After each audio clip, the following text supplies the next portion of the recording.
সবার নিশ্চয়ই মনে আছে আত্মাবন্দী জাদুর কথা। হ্যাঁ, আজকে আমরা নিয়ে এসেছি আত্মাবন্দী জাদুর দ্বিতীয় পর্ব। কিরে ভাই, চলুন, ফার্স্ট পার্টি কি ছিল? না বাড়িয়ে কখন গেল? ভয়ের রাজ্যে হারাতে গিয়ে পথ হারিয়ে ফেলছেন না তো? জি হ্যাঁ, সবার সাথে আপডেটেড থাকতে এক্ষুনি সাবস্ক্রাইব করে নিন আর ঘন্টা বাজিয়ে দিন।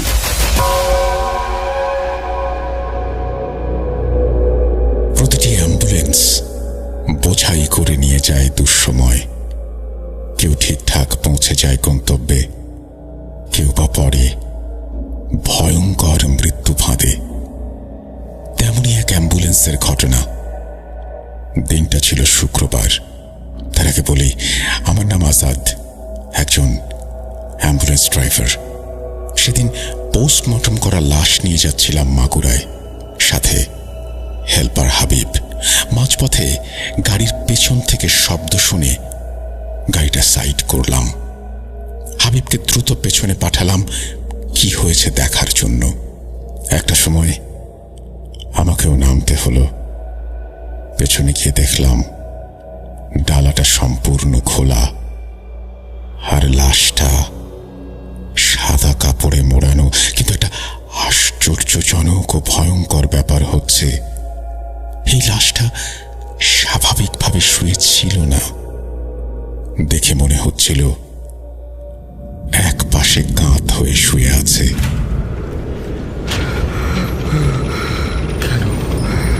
কেন তুমি আসো? আমি শুধু তোমার সাথেই থাকতে চাই। কিভাবে সম্ভব? মৃতদের এই পৃথিবীতে থাকতে নেই।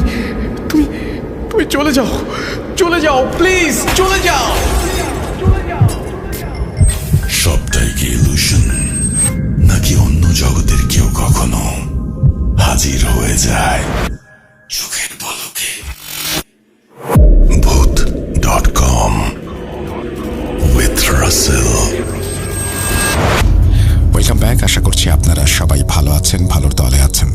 আমিও ভালো আছি আর ভালোর দলে আছি। নতুন একটা ঘটনায় যাব, যেভাবে লেখা আছে সেভাবেই পড়ে শোনাচ্ছি। আসসালামু আলাইকুম রাসেল ভাই, আমি তানভীর হুসাইন তৌফিক লিখছি খোকসা, কুষ্টিয়া থেকে। আশা করি আপনি ভালো আছেন, কারণ আমি জানি আপনি সর্বদাই ভালোর দলে। আমি ভূত FM এর একজন পুরনো শ্রোতা এবং বর্তমানে ভূত.com এর একজন নিয়মিত শ্রোতা। এই প্রথম কোনো ঘটনা লিখতে বসেছি, ভুল ত্রুটি হলে ক্ষমা সুন্দর দৃষ্টিতে দেখবেন দয়া করে। এই ঘটনাটি আমার এলাকার বড় ভাই, যিনি পেশায় একজন অ্যাম্বুলেন্স চালক, তার কাছ থেকে শোনা। ঘটনাটি সম্পূর্ণ বাস্তব, আমি তার মতো করে উপস্থাপন করছি। কথা না বাড়িয়ে ঘটনায় চলে যাওয়া যাক।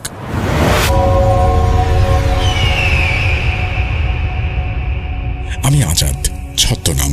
কুষ্টিয়া শহরে প্রায় 7 বছর ধরে আমি অ্যাম্বুলেন্স চালাচ্ছি। দিন হোক বা রাত, আমাকে লাশবাহী গাড়ি নিয়ে লাশকে পৌঁছে দিতে হয় তার গন্তব্যস্থলে। ঠিক এমনই একটা দিন। দিনটি ছিল শুক্রবার। সেদিন আমার অ্যাম্বুলেন্স ট্রিপ নিয়ে যাওয়ার কথা ছিল রাতে। আমিও আমার সহকারী হাবিব অপেক্ষা করছিলাম কুষ্টিয়া জেনারেল হাসপাতালের মর্গের সামনে।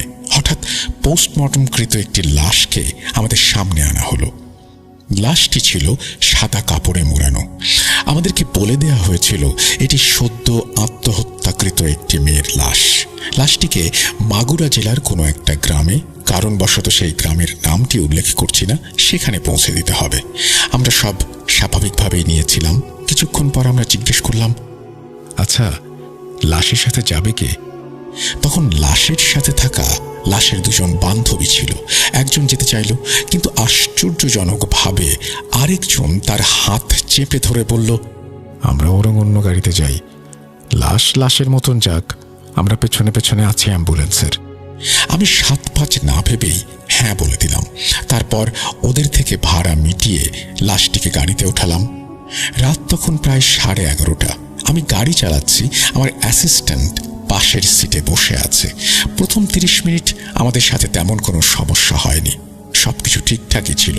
সমস্যাটা শুরু হয় যখন আমরা শেখপাড়া ইবি রোডে উঠি। আমরা হাইওয়ে ধরে যাচ্ছিলাম।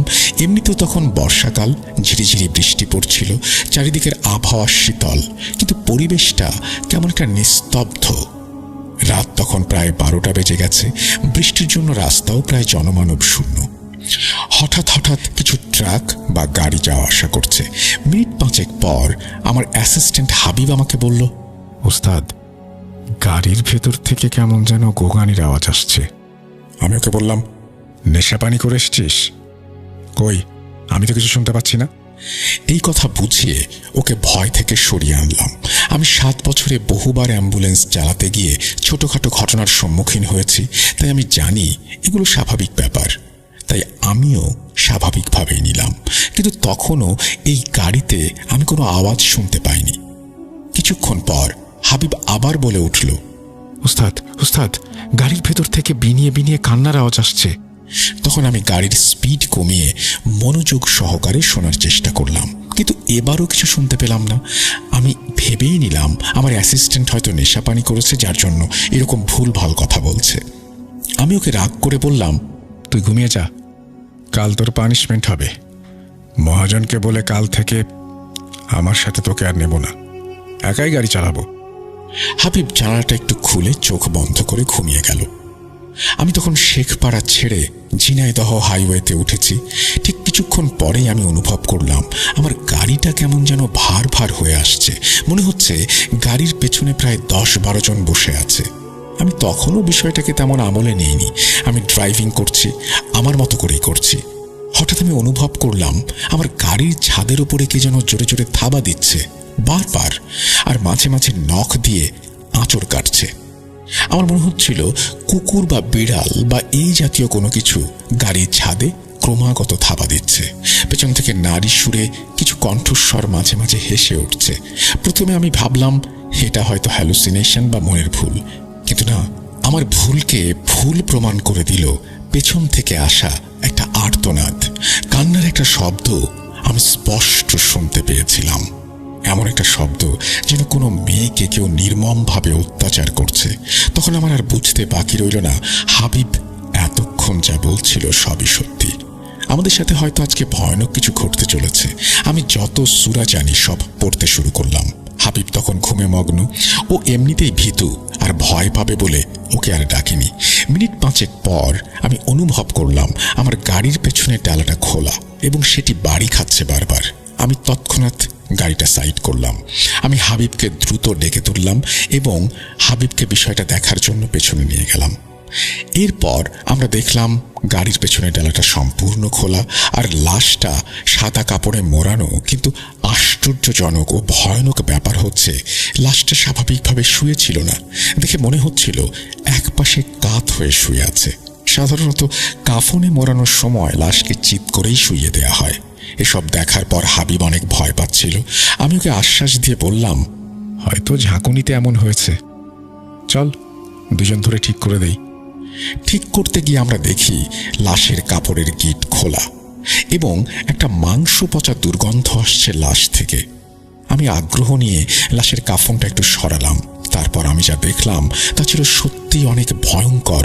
আমি দেখলাম লাশটার রক্তবর্ণ চেহারা, কাটা নাক, 2 চোয়াল থেকে রক্ত চুইয়ে চুইয়ে পড়ছে, আর লাশটা বড় বড় চোখে তাকিয়ে আছে। চোখ দুটো সম্পূর্ণ লাল। এটা দেখার পর আমি হাবিব নিজেদেরকে স্থির রাখতে পারলাম না। লাশ থেকে দূরে সরে আসলাম। ওভাবেই ডালাটা কোনো মতে লাগিয়ে হাই স্পিডে গাড়ি চালানো শুরু করলাম। পেছন থেকে প্রচুর শব্দ আসছে। মনে হচ্ছে পৈশাচিক কোনো কিছু গাড়ির ভেতর ধস্তাধস্তি করছে। হাবিব ভয়ে কান্না শুরু করেছে। ততক্ষণে আমি যত সূরা পারি সব পড়ছি, আল্লাহকে ডাকছি। একটা সময় শব্দ কিছুটা কমলো। আমরা মাগুরা জেলায় প্রবেশ করলাম। লাশের বাড়ির একজনকে ফোন দিয়ে লোকেশন জেনে নিলাম। তখন মোটামুটি তেমন আর সমস্যা হয়নি। লোকেশন মোতাবেক লাশটাকে নির্দিষ্ট স্থানে পৌঁছে দিয়ে দুজন প্রশান্তির নিঃশ্বাস ছাড়লাম। কি ভাবছেন, ঘটনা শেষ? না, ঘটনা এখান থেকেই শুরু। ঘটনাটা এখানেই শেষ হয়ে গেলে পারত, কিন্তু আমাদের সামনে যে এখনো অনেক বড় ধাক্কা অপেক্ষা করছে তা কে জানত। রাত তখন 2টা।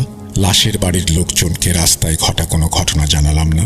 তাদের থেকে ভাড়া নিয়ে একজনকে বললাম, ভাই, রাত তো অনেক হয়েছে, অন্ধকারও বেশি, এই গ্রামের রাস্তাও তেমন ভালো চিনি না, সহজ শর্টকাট একটা রাস্তা বলেন না যাতে সহজে মাগুরা হাইওয়েতে উঠতে পারি। তিনি একটা পথ দেখিয়ে দিলেন। আমরা সেই পথ ধরে এগোতে লাগলাম। সেই শর্টকাট রাস্তায় উঠতে মাঝে কয়েকটা গ্রাম পড়ত। আমরাও সেভাবে এগোচ্ছি। ঠিক কয়েকটি গ্রামের মাঝে এসে আমার একটু ঘুম পাচ্ছিল। পাশে হাবিব ঘুমাচ্ছে, ওকে ডেকে তুললাম। আমরা সবসময় যাত্রাপথে চায়ের একটা ফ্লাস্ক রাখি যাতে ঘুম না পায়। দুইজন মিলে রাস্তার একপাশে গাড়ি সাইড করে গাড়ির ভেতরেই চা খাচ্ছি। এসব ঘটনা মাথায় তখনও চলছে। আমরা ভাবছিলাম হয়তো আর কিছু ঘটবে না, বেঁচে গেছি। এই নিয়ে কথোপকথন হচ্ছিল। কিছুক্ষণের মধ্যেই এক বৃদ্ধা মহিলা ও একটা ছোট বাচ্চা মেয়ে আমাদের গাড়ির গ্লাসে কড়া নাড়ল। আমি প্রথমে হাবিবকে খুলতে নিষেধ করলাম, কিন্তু বৃদ্ধা ও ছোট মেয়েটা বারবার কড়া নাড়াতে একটা পর্যায়ে গ্লাসটা খুলতে বাধ্য হলাম। তখন সেই বৃদ্ধা বলল তার ছেলে নাকি খুব অসুস্থ, এটা নাকি তার নাতনি, তার ছেলে মাগুরার সরকারি হাসপাতালে ভর্তি। এই কথা শোনার পর সে নাকি রাতেই রওনা দিয়েছে। দ্রুত না গেলে তার ছেলেকে নাকি সে পাবে না। এটা বলেই সে কান্নায় ভেঙে পড়ল। বলা বাহুল্য, বৃদ্ধার পরনে ছিল সাদা ও হালকা সংমিশ্রণে একটা শাড়ি, হাতে ছিল একটা পুটলি, আর ছোট মেয়েটার পরনে ছিল লাল জামা। গ্রামের বাচ্চা মেয়েরা যেরকম জামা পরে ঠিক সেরকম। আমি তাদেরকে বললাম, দেখুন, এটা লাশবাহী অ্যাম্বুলেন্স, আর মাত্রই একটা লাশকে নামিয়ে আসলাম তার বাড়িতে।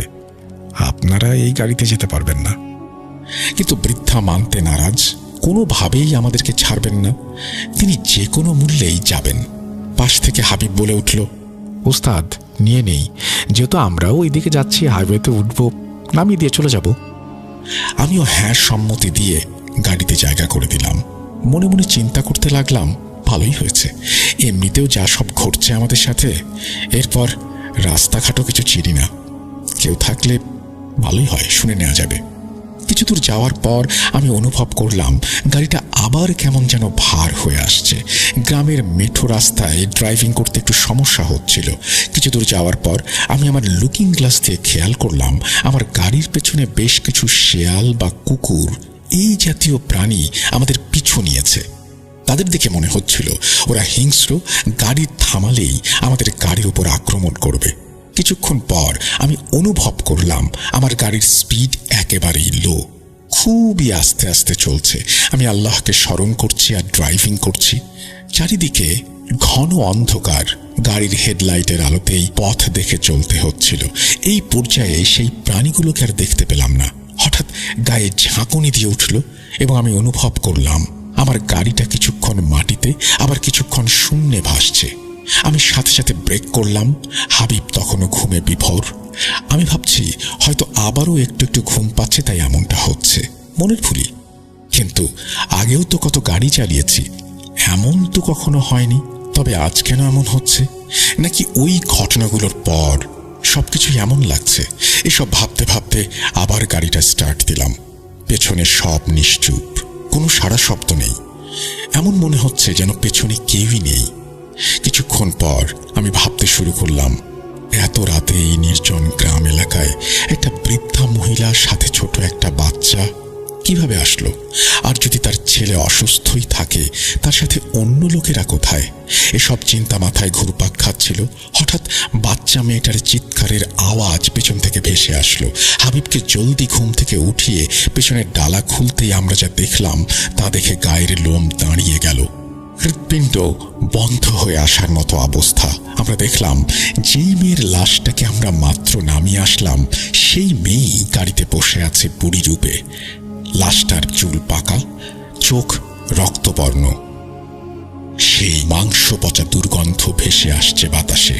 আর ওই জিনিসটা ওই বাচ্চা মেয়েটার গলা ছিঁড়ে হিংস্রভাবে তার রক্ত পান করছে। এসব আমাদের চোখের সামনেই ঘটছিল। আমরা হতভম্বের মতো তাকিয়েছিলাম, যেন পাথর হয়ে গেছি। আত্মা যেন বেরিয়ে আসছে। মনে হচ্ছিল আজই হয়তো আমাদের জীবনের শেষ রাত। গলা দিয়ে শুধু আল্লাহ আল্লাহ শব্দটি বের হচ্ছিল। হাবিব আর এসব দেখে নিজেকে ধরে রাখতে পারল না, জ্ঞান হারালো। আমি তখন কি করব কিছু বুঝে উঠতে পারছিলাম না। থরথর করে কাঁপছে শরীর। হাবিবকে ধরে গাড়িতে তুলে আল্লাহর নাম নিয়ে যত জোরে পারলাম গাড়ি ছোটালাম। কতদূর ড্রাইভ করেছি মনে নেই। কিছুক্ষণ পর আমাদের অ্যাম্বুলেন্সের একটি টায়ার কোনো একটা কিছুর সাথে লেগে ফেটে যায়। পেছন থেকে অদ্ভুত ভাষার কিছু শব্দ ভেসে আসছিল। আমি সেই শব্দের কোনো অর্থ বের করতে পারছিলাম না। হাবিবের মুখে দ্রুত পানি ছিটিয়ে ওকে জাগিয়ে দুজন মিলে পেছনের দিকে না তাকিয়ে অ্যাম্বুলেন্স রেখেই দৌড় শুরু করলাম। দুজন চিৎকার করছিলাম, কেউ আছেন, বাঁচান আমাদের, আমরা বিপদে পড়েছি। বলতে বলতে কখন যে একটি ক্ষেতের ভেতরে নেমে পড়েছি বুঝতেই পারিনি। ক্ষেতের ভেতরে পানি দেয়া ছিল, দুজনেরই পা কাদায় মাখামাখি। চারিদিকে ঝিঁঝি পোকার ডাক এবং চাঁদের আবছা আলোতে সামনে তাকিয়ে দেখি একটা লম্বা কালো ছায়া আমাদের দুজনের দিকে এগিয়ে আসছে। এটা দেখার পর দৌড়াতে যাব, তখন মনে হলো কাদার নিচ থেকে আমার পা কেউ যেন টেনে ধরছে। মুখ থুবড়ে ধানের জমিতে পড়ে গেলাম। হাবিব তখন পাগলের মতো এদিক ওদিকে ছুটছে বাঁচার আশায়। আমার মনে হচ্ছে কি যেন আমার পা কাদার ভেতরে টেনে নিয়ে যাচ্ছে। আমি আর সহ্য করতে না পেরে জ্ঞান হারালাম। তারপর আর কিছু মনে নেই। জ্ঞান ফিরে দেখি আমি একটি হাসপাতালের বেডে শুয়ে আছি। হাবিবও আমার পাশের বেডেই শুয়ে। ওর একটা হাত ভেঙে গেছে। ওর জ্ঞান ফিরতেই আমি ওকে জিজ্ঞেস করলাম, তুই কিভাবে তো আহত হলি? ও তখন আমাকে যা বলে আমি তা শুনে শিহরিত হলাম। ও আমাকে বলল, ওস্তাদ, আমি দেখলাম একটা বড় কালো ছায়া আপনাকে টেনে নিয়ে যাচ্ছে। তখন আমি পাগলের মতো বাঁচার জন্য দৌড়াতে শুরু করলাম। একটা সরু আইল ধরে দৌড়াচ্ছিলাম। একটু সামনে গিয়ে দেখি সেই বুড়িরূপী লাশটা সেখানে দাঁড়িয়ে আছে, সাথে সেই মেয়েটা। আমাকে দেখে অবয়বটা হাসছে। আমার মনে হলো জিনিসটা আমাকে তুলে একটা ধাক্কা দিয়ে ফেলে দিল। এরপর আর কিছু মনে নেই। পরে আমাদের সাথে থাকা স্থানীয় লোকজনেরা এসে জিজ্ঞাসা করলো কিভাবে আমাদের এই দশা হলো। আমরা বিষয়টা এড়িয়ে গেলাম, বললাম আমরা অ্যাক্সিডেন্ট করেছি তাই এমন হয়েছে। তাদের ভাষ্যমতে আমাদের অ্যাম্বুলেন্সটা রাস্তার ধারে নাকি পড়েছিল। কিন্তু আশ্চর্যের ব্যাপার হচ্ছে কোনো টায়ারই পাংচার হয়নি। এমনকি আমাদের নাকি কোনো ধান খেতে পাওয়া যায়নি। পাওয়া গিয়েছে গাড়ি থেকে একটু দূরে বহু পুরনো শিমুল গাছের নিচে। তাহলে গতকাল যা ঘটেছিল সেটা কি মনের ভুল? এসব ভেবে কুষ্টিয়া থেকে ফিরে আসলাম। তারপর এক হুজুরের শরণাপন্ন হলাম। হুজুর আমাকে কিছু দোয়া ও পানি পড়া দিয়ে পরদিন আসতে বললেন এবং তার পালিত জিনের সাহায্যে বিষয়টা পর্যবেক্ষণ করলেন। এরপর ফোন দিয়ে তার মাদ্রাসায় ডেকে বললেন, তোমাদের ভাগ্য ভালো, কাল বেঁচে গেছো। কাল তোমরা যে লাশটিকে নিয়ে গিয়েছিলে সেটা ছিল একটা ব্ল্যাক ম্যাজিককৃত মেয়ের লাশ। আর যে বুড়ি আর ছোট্ট মেয়েটাকে দেখেছো তারা ছিল দুইটা খারাপ পিশাচরূপী শয়তান। ওরা মেয়েটির সাথেই থাকতো। মেয়েটি মারা যাওয়ায় ওরা একা হয়ে যায়। যেহেতু তোমাদের গাড়িতেই মেয়েটিকে আনা হয় তাই তোমাদের গাড়ির সাথে সাথে চলে আসে। জিন দুটি তোমাদের ক্ষতি করতে চেয়েছিল, কিন্তু ফজরের আজান পড়ে যাওয়ায় আর কিছু করতে পারেনি। রাস্তাতেও যা কিছু দেখেছো ওই জিন দুটিরই কাজ। এখনও তাদের প্রভাব আছে তোমাদের ওপর। আমি একটা তাবিজ দিচ্ছি, কিছু আমল দিচ্ছি, মেনে চললে ইনশাল্লাহ আর কিছু হবে না। এই বলে হুজুর থামলেন।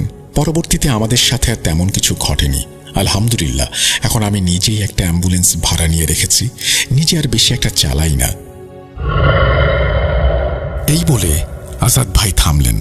তো এটাই ছিল ঘটনা। কতটুকু গুছিয়ে লিখতে পেরেছি জানি না, হয়তো অনেক টাইপিং মিস্টেক হয়েছে, ক্ষমা সুন্দর দৃষ্টিতে দেখবেন। আর ঘটনাটি নিশ্চিতভাবেই সত্য একটি ঘটনা, কেননা আজাদ ভাইয়ের সাথেই এই ঘটনা ঘটেছে এবং ঘটনাটি তিনিই আমাকে বলেছেন। তখন তার চোখে মুখে ছিল অন্যরকম এক ভয় আর বিস্ময়ের ছাপ। আসলে যার সাথে ঘটনা ঘটে সেই বোঝে কতটা ভয়ঙ্কর ছিল সেই মুহূর্তগুলো। ঘটনাটি ভালো লাগলে শেয়ার করবেন।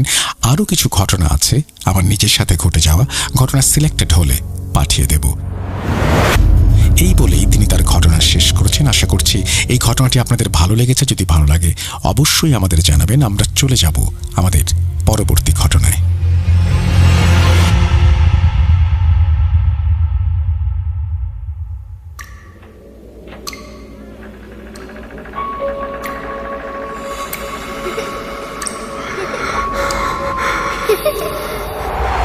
লুকোচুরি খেলবে? লুকোচুরি তুমি লুকাও, আমি ঠিকই তোমাকে খুঁজে পাবো।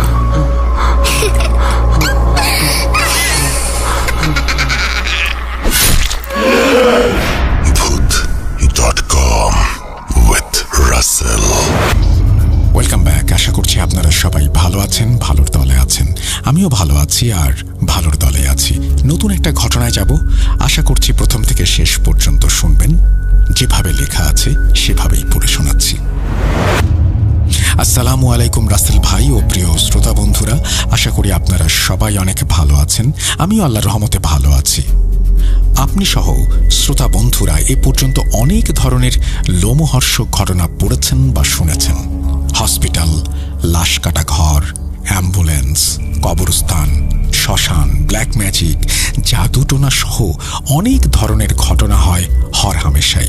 আপনারাও শুনে থাকেন, কিন্তু আপনি এবং আপনার শ্রোতা বন্ধুরা তাবলিগ জামায়াতে ঘটা কোনো ভয়ঙ্কর ঘটনা খুব কমই শুনেছেন। আমার আজকের লেখা ঘটনাগুলো পুরোটাই তাবলিগ জামায়াত কেন্দ্রিক। আমি এখানে একটু বলে রাখি না, তাবলিগ জামাত থেকেও আমরা বেশ কিছু ঘটনা পেয়েছি এবং পাই, কিছুদিন আগেও পেয়েছি। যাই হোক, আপনার ঘটনায় যাচ্ছি। লিখছেন, আমি আরিফ, সৌদি আরবের দাম্মাম শহর থেকে লিখছি। দেশের বাইরে থাকায় স্টুডিওতে সে ঘটনা বলা আমার পক্ষে সম্ভব নয়। আমি সেই 2015 সাল থেকেই ভূত FM, তারপর সেটা বন্ধ হয়ে যাওয়ার পর পর্যায়ক্রমে ভূত.com-এর একজন বিশাল ভক্ত। প্রতি রাতে বিশেষ করে আপনার বলা ইমেল স্টোরিগুলো শুনে ঘুমানোর একটা অভ্যাস তৈরি হয়ে গিয়েছে। এরপরে তিনি আমাদের প্রশংসা করেছেন, আমি সেগুলো না পড়ি, আমি সরাসরি চলে যাই ঘটনায়। শুরুতেই বলে নেই ঘটনাগুলো আমি কিভাবে সংগ্রহ করলাম। আমি মাঝে মাঝেই বোবা জিন দ্বারা আক্রমণের শিকার হই। আগে তো শুধু এটা রাতের বেলায় ঘটত, এখন যদি আমি কখনো দিনের বেলায়ও ঘুমাই তখনও এটার আক্রমণের শিকার হচ্ছি। তো এমনিভাবে অগাস্ট 18, 2023 সন্ধ্যার দিকে আমি একা রুমে শুয়েছিলাম।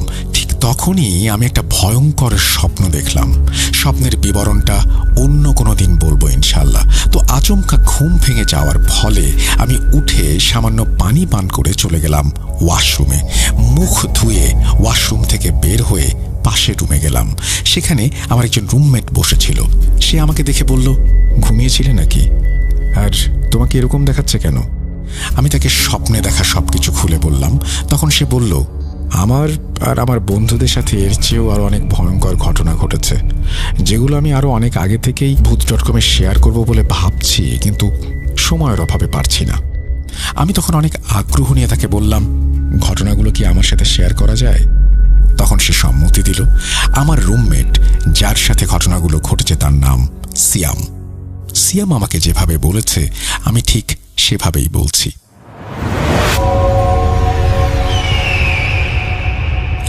আল্লাহ তাআলা আমাদের সৃষ্টি করেছেন শুধুমাত্র তার ইবাদত করার জন্য, কিন্তু আমরা দুনিয়ার মোহ মায়াতে আটকে গিয়ে আল্লাহর ইবাদতের কথা ভুলেই যাই। তো সাল 2016 আমাদের SSC পরীক্ষা চলাকালীন সময় আমি ও আমার কিছু বন্ধু বান্ধব মিলে ঠিক করলাম পরীক্ষা শেষে আমরা চিল্লায় যাব। আপনারা অনেকেই জানেন, আল্লাহ ও তার ইবাদত সম্পর্কে সুস্পষ্ট ধারণা পেতে অনেকেই ঘর থেকে মসজিদের উদ্দেশ্যে রওনা দিয়ে দিন শিক্ষা লাভ করে থাকেন। কেউ 3 দিন, আবার কেউ 40 দিনের জন্যও যান। সেটাকে মূলত চিল্লা বলা হয়। তো 40 দিনের নিয়ত করে চিল্লাতে যাই। বলে রাখা ভালো, সবগুলো ঘটনাতে একটি মসজিদ ব্যতীত বাকি যতগুলো মসজিদ আছে এবং আমাদের যে আমির সাহেব ছিলেন, যিনি আমাদেরকে গাইড করছিলেন, গোপনীয়তার কারণে যার নাম বলতে পারছি না, তাছাড়া বাকি সব স্থানে আমরা ঘটনাগুলো যাদের সাথে ঘটেছে তাদের আসল নামগুলোই ব্যবহার করব। আপনারা অনেকেই হয়তো জানেন, 40 দিনের তাবলিগি দাওয়াতে কাজের উদ্দেশ্যে গেলে সেখানে 3 দিন করে 13টি মসজিদে মোট 39 দিন থাকতে হয়। বাকি একটা দিন প্রথম যেখান থেকে রওনা করা হয় মূলত সেখান থেকেই গণনা করা শুরু হয়। সাল 2016 13ই মার্চ সকাল 7টায় কাকরাইল মসজিদে আমরা সবাই উপস্থিত হয়ে যাই। সেখানে জোহরের নামাজ পড়ার পর একটু বিশ্রাম নিয়ে বিকাল 4টার দিকে সদরঘাটে যাই। পরবর্তী গন্তব্যে যাওয়ার উদ্দেশ্যে আমাদের এই যাত্রা। আমাদের লঞ্চের নাম ছিল, নামটি আমি আর বললাম না। তারপর আল্লাহর নাম নিয়ে সেখান থেকে লঞ্চে করে বরগুনার কোনো একটা জায়গায় কোনো একটি মসজিদের উদ্দেশ্যে আমরা সবাই রওনা দিই। পৌঁছাতে পৌঁছাতে সকাল 6টা বেজে যায়। সকাল 6টায় আমরা পায়রা বন্দর ঘাটে গিয়ে পৌঁছালাম। সেখান থেকে সোজা মসজিদের উদ্দেশ্যে রওনা করে দিলাম। আমরা সর্বপ্রথম যে মসজিদটিতে গিয়েছিলাম চারপাশটা খুবই ছিমছাম ছিল। মূলত এখান থেকেই একের পর এক ঘটনাগুলো আমাদের সাথে ঘটতে শুরু করলো। ঘটনাগুলো অনেক বড় হওয়ায় আমি ঘটনাগুলো ধাপে ধাপে বলার চেষ্টা করছি। আশা করছি আপনারা সবাই মনোযোগ সহকারে শুনবেন। ঘটনা 1। প্রথম দিন আমাদের তাবলিগের সম্পর্কে কোনো সুস্পষ্ট ধারণা না থাকায় ওই দিনটা শুধু প্রতিটা ওয়াক্তের নামাজ পড়েই আমরা কাটিয়ে দেই। এছাড়া আমরা তেমন কিছুই করিনি। আমাদের সাথে ঘটা ঘটনাগুলোর প্রথম ঘটনাটাই ওই প্রথম দিন রাতেই ঘটে যায়। ঘটনাটা মূলত আমাদের আমির সাহেবের সাথে ঘটে। আমরা সবাই যখন রাতের খাবার খেয়ে যার যার নির্দিষ্ট স্থানে শুয়ে পড়ার প্রস্তুতি নিচ্ছিলাম, তখন খেয়াল করলাম আমির সাহেব মসজিদের ভেতরের মেহরাব ঠিক তার বরাবর ঘুমানোর জন্য সবকিছু রেডি করছেন। আমির সাহেবের যে ব্যাগটা ছিল সেটা ওই মেহরাবের মাঝখানেই তিনি রাখেন। তো ফজরের নামাজ পড়ার উদ্দেশ্যে সবাই যখন একে একে ঘুম থেকে ওঠে, তখন খেয়াল করলাম আমাদের সবার স্থান ঠিকঠাক থাকলেও আমির সাহেবের স্থান পরিবর্তিত হয়ে গেছে। মানে ওনার বিছানা চাদর সহ উনি যে জায়গায় ঘুমিয়েছিলেন সেখান থেকে উনি বেশ খানিকটা দূরে শুয়ে আছেন। উনি ওঠার পর ওনার অবস্থান দেখে আমরা নিজেরাই বিশ্বাস করতে পারছিলাম না। মনের ভুল ভেবে যখন উনি ওনার ব্যাগ থেকে মেসওয়াক বের করবেন বলে ব্যাগটা ওই মেহরাবে খুঁজতে গেলেন, তখন সেখানে ব্যাগটা পেলেন না। পুরো মসজিদ ভালোভাবে খোঁজার পরেও তার ব্যাগটা পাওয়া যাচ্ছে না। তখন তিনি তার ব্যাগের আশা প্রায় ছেড়েই দিলেন। ফজরের নামাজ পড়ার পর সবাই যখন বাইরে বের হয় মানুষকে দিনের দাওয়াত দিতে, একজনের নজরে পড়ে আমির সাহেবের হারানো সেই ব্যাগটা। হালকা কিছু ঝোপঝাড়ের আড়ালে ব্যাগটাকে দুমড়ে মুচড়ে কেউ যেন ছুঁড়ে ফেলেছে। কোনো মানুষ যদি এটা করত তাহলে এভাবে দুমড়ে মুচড়ে ফেলার কথা নয়। আমির সাহেব তখন সবটা বুঝতে পারলেন। তিনি আমাদেরকে বিষয়টা খুলে বললেন। গতকাল লং জার্নি করার ফলে ক্লান্ত শরীর নিয়ে তিনি বিছানা পেতে ঘুমাতেই ঘুমিয়ে যান। তিনি খেয়াল করেননি তিনি কোথায় ঘুমাচ্ছেন। আসলে গভীর রাতে জিনেরা মসজিদে নামাজ পড়তে আসে। তারা যখন এসে দেখে যে আমির সাহেব তাদের নামাজের স্থানে ব্যাগ রেখে ঘুমাচ্ছেন, তারা এটা ভালোভাবে নেয়নি। আমির সাহেব ভালো করেই জানতেন যে গভীর রাতে মসজিদে জিনেরা নামাজ পড়তে আসেই, তাই তিনি ব্যাপারটাকে স্বাভাবিকভাবেই নেন এবং এই ঘটনাগুলো সবাইকেই হতভম্ব করে দেয়। ঘটনা 2। প্রথম ঘটনাটি ঘটার পর আমরা সবাই খুব আতঙ্কিত হয়ে যাই। আমরা একজন আরেকজনের সাথে বলাবলি করতে লাগলাম, এই বলে যে আমাদের সাথে খারাপ কিছু ঘটবে না তো। আমির সাহেবের সাথে ঘটা প্রথম রাতের ঘটনার পর আমির সাহেব খুব সাবধানতার সাথেই জিনেদের জায়গাটা ছেড়েই ঘুমাতেন। বাকিদেরকেও সবকিছু বুঝিয়ে দিলেন যেন কেউ আর ওই কাজটি না করে। সবকিছু ঠিকঠাকভাবেই চলছিল। নবম দিন পর্যন্ত সবকিছু স্বাভাবিক ছিল, কোনো প্রকার কিছু ঘটেনি। কিন্তু দশম দিনে এসে এই ধারণা পুরো পাল্টে গেল। দ্বিতীয় ঘটনাটি স্বয়ং আমার নিজের সাথেই ঘটে গেল। আমি সেই ভয়ানক রাতটার জলজ্জান্ত সাক্ষী। শ্রোতা বন্ধুদের সুবিধার্থে আমি আমার নামটা আবার বলছি। আমি সিয়াম। আমি আমার বন্ধু শিপন দশম দিনে দৈনন্দিন কাজগুলো সেরে প্রতি ওয়াক্তের নামাজগুলো ঠিকঠাকভাবে পড়ে নিলাম। মানুষের কিছু কিছু বদ অভ্যাস থাকে যেগুলো তারা অনেক চেষ্টার পরেও ছাড়তে পারে না। তেমনিভাবে আমারও একটা বদ অভ্যাস ছিল, আর সেটা হলো স্মোক করা। তাবলিগ জামাতে এসে এই বদ অভ্যাসটা থেকে অনেক বাঁচার চেষ্টা করেও মাঝে মাঝে শয়তানের ধোঁকায় করে ফেলতাম। কিন্তু দশম দিনে এসে আমার কোনো একটা ব্যক্তিগত কারণে খুবই আপসেট লাগছিল। মন ভালো না থাকায় ওই রাতে বন্ধু শিপনকে সাথে নিয়ে বেরিয়ে পড়ি 2 কিলোমিটার দূরে থাকা ছোট্ট একটি টং দোকানের উদ্দেশ্যে। সেমি পাকা রাস্তা দিয়ে যাওয়ার সময় শুরুতেই হালকা মৃদু আলোতে সামান্য খানিকটা দূরে একটা মাদ্রাসা দেখতে পেলাম। তার পাশে একটা চিকন সরু রাস্তা, আর তার থেকে বেশ খানিকটা দূরে একটা বড় কবরস্থান। তো আমরা দুজন খুব স্বাভাবিকভাবেই যেতে লাগলাম। ওই দিনের আবহাওয়া এতটাই পারফেক্ট ছিল, সাথে হালকা মৃদু বাতাস। যখন গায়ে এসে সেই বাতাস লাগছিল, মন প্রাণ জুড়িয়ে যাচ্ছিল। সবসময় ঢাকায় থেকেছি, বন্ধুদের সাথে লেট নাইট আড্ডা দিয়েছি, তাই হঠাৎ এমন সুন্দর গ্রামীণ পরিবেশ পেয়ে মনটা কিছুটা হলেও ফুরফুরা লাগছিল। দূর থেকে টং দোকানে একটা হারিকেনের মিটিমিটি আলো দেখা যাচ্ছে। আপনারা হয়তো গ্রাম অঞ্চলে এরকম অসংখ্য দোকান দেখেছেন যেগুলো বাড়ির সাথেই লাগানো। গ্রামগঞ্জের এরকম দোকানগুলো মূলত মাটির বা টিনের হয়ে থাকে। আপনি ও শ্রোতা বন্ধুরা হয়তো আরও একটা বিষয় জেনে থাকবেন যে গ্রাম অঞ্চলে রাত 8টার পর থেকেই চারপাশের পরিবেশ শান্ত হতে শুরু করে। দেখলে মনে হয় গভীর রাত, 2টা কি 3টা বেজে গেছে। যদিও সালটা 2016, তারপরেও সেখানকার পরিবেশ অনেকটাই সেই পুরনো দিনের গ্রাম অঞ্চলের মতোই ছিল, একদম চুপচাপ চারপাশ। সত্যি কথা বলতে কি, আমরা এমন পরিবেশ পেয়ে আরো বেশি আনন্দিত হয়ে যাই। দুজন মিলে টং দোকানে বসে আড্ডা দিতে দিতে ঘড়িতে হঠাৎ লক্ষ্য করি রাত 11টা বেজে গেছে। এমনিতেই অনেক দেরি হয়ে গেছে, আরও দেরি করলে আমির সাহেব রাগান্বিত হতে পারে ভেবে দুজনে ঠিক করলাম এখনই রওনা দিয়ে দেয়াই ভালো। এতক্ষণ পর্যন্ত সবকিছু স্বাভাবিক ছিল। আমরা জীবনের সবচেয়ে ভয়াবহ মুহূর্তের সাক্ষী হলাম ফেরার পথে। যে পথ ধরে টং দোকানে গিয়েছিলাম ঠিক সেই পথ দিয়েই আমরা মসজিদের উদ্দেশ্যে ফিরছিলাম। এমনিতেও অজপাড়া গ্রাম, তার উপর রাত 11টা বেজে গেছে। আমরা আমাদের থেকে সামান্য কয়েক হাত দূরের কিছুও দেখতে পাচ্ছিলাম না। জানি রাখা ভালো, যেহেতু আমরা এখানে দিনই শিক্ষা লাভের আশায় এসেছি। আমাদের সবার মোবাইলগুলো প্রথম দিনই আমির সাহেব একটা ব্যাগে করে রেখে দিয়েছিলেন। আসার পথে বিদ্যুতের ব্যবস্থা ভালো না থাকায় বৈদ্যুতিক কোনো প্রকার লাইটও বলতে গেলে ছিল না। আমরা দুজনে নানান রকম বিষয়ে গল্প করতে করতে মাদ্রাসার খুব কাছাকাছি চলে আসি। হঠাৎ কি যেন মনে করে আমি মাদ্রাসার দিকে তাকাই। মাদ্রাসার মেইন গেটের মাথায় ছোট্ট একটা লাইটের মিটিমিটি আলোয় আমি দেখলাম গাঢ় কালো বর্ণের কিছু একটা মাদ্রাসার ছাদ থেকে লাফ দিয়ে মাদ্রাসার এক কোনায় পড়ল। প্রথমে কিছুটা ভয় পেলেও বেড়াল ভেবে যেই না সামনে এক কদম ফেললাম, অমনি ওই জিনিসটা ওইখান থেকে এক লাফ দিয়ে আমাদের থেকে কমপক্ষে 10 হাত সামনে ঠিক মাঝ রাস্তায় এসে পড়ল। জিনিসটাকে দেখেই আমার মুখ থেকে বেরিয়ে আসলো একটা দোয়া। বিশ্বাস করবেন কিনা জানি না, আচমকা এমন কিছু একটা দেখবো আমি কল্পনাতেও ভাবিনি। একটা কালো অবয়ব কমপক্ষে 10-12 ফুটের মতো হবে, যার শরীরের কোনো কিছুই দেখা যাচ্ছে না, শুধুমাত্র অনুভব করা যাচ্ছে যে সামনে ঘন কালো কাপড় পরা কিছু একটা দাঁড়িয়ে আছে। দেখা মাত্রই আমার রক্ত হিম হয়ে যায়। ততক্ষণে খেয়াল করলাম শিপন আর আমি দুজনেই ঘামতে শুরু করেছি।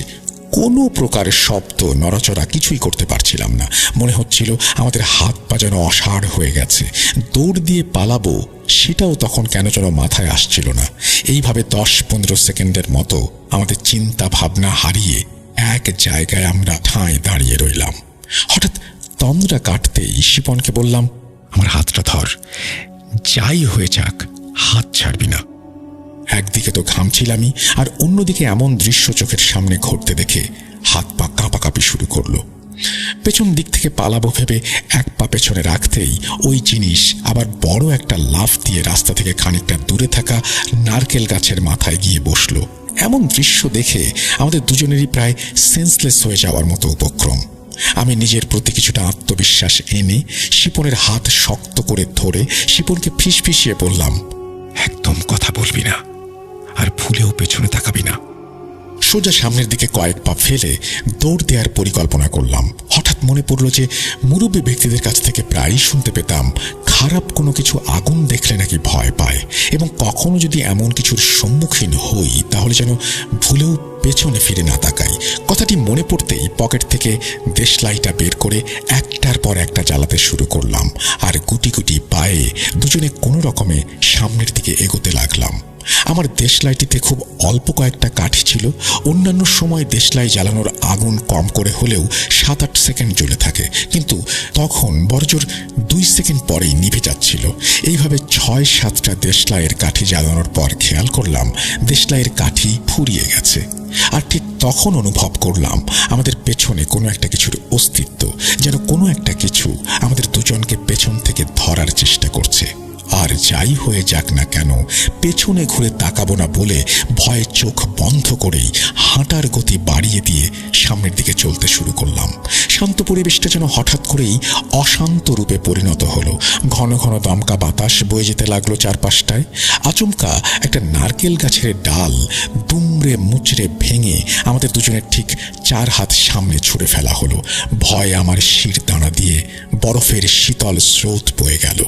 আর কোনো কিছু না ভেবেই দিক বিদিক হারিয়ে দুজন ছুটতে শুরু করলাম। দৌড়ানোর এক পর্যায়ে মাদ্রাসা থেকে কিছুটা সামনে একটা কবরস্থানের শেষ প্রান্তে এসে পৌঁছাতেই সাদা লুঙ্গি ও অনেক পুরনো একটা শার্ট পরা একজন বয়স্ক লোককে দেখতে পেলাম। লোকটার বয়স আনুমানিক 70 থেকে 75 হবে। জীর্ণ শীর্ণ কঙ্কালসার দেহ আর গাল ভর্তি সাদা ধবধবে দাঁড়িতে লোকটাকে দেখে কিছুটা হলেও সাহস ফিরে পেলাম আমরা। আচমকাই বৃদ্ধ লোকটা বলে উঠল, কি ব্যাপার বাবাজিরা, এই এত রাইতে কই থেকে আসলা? খারাপ কিছু দেখলা নাকি? লোকটার কথাটি শুনেই আমরা ভ্যাবাচ্যাকা খেয়ে গেলাম।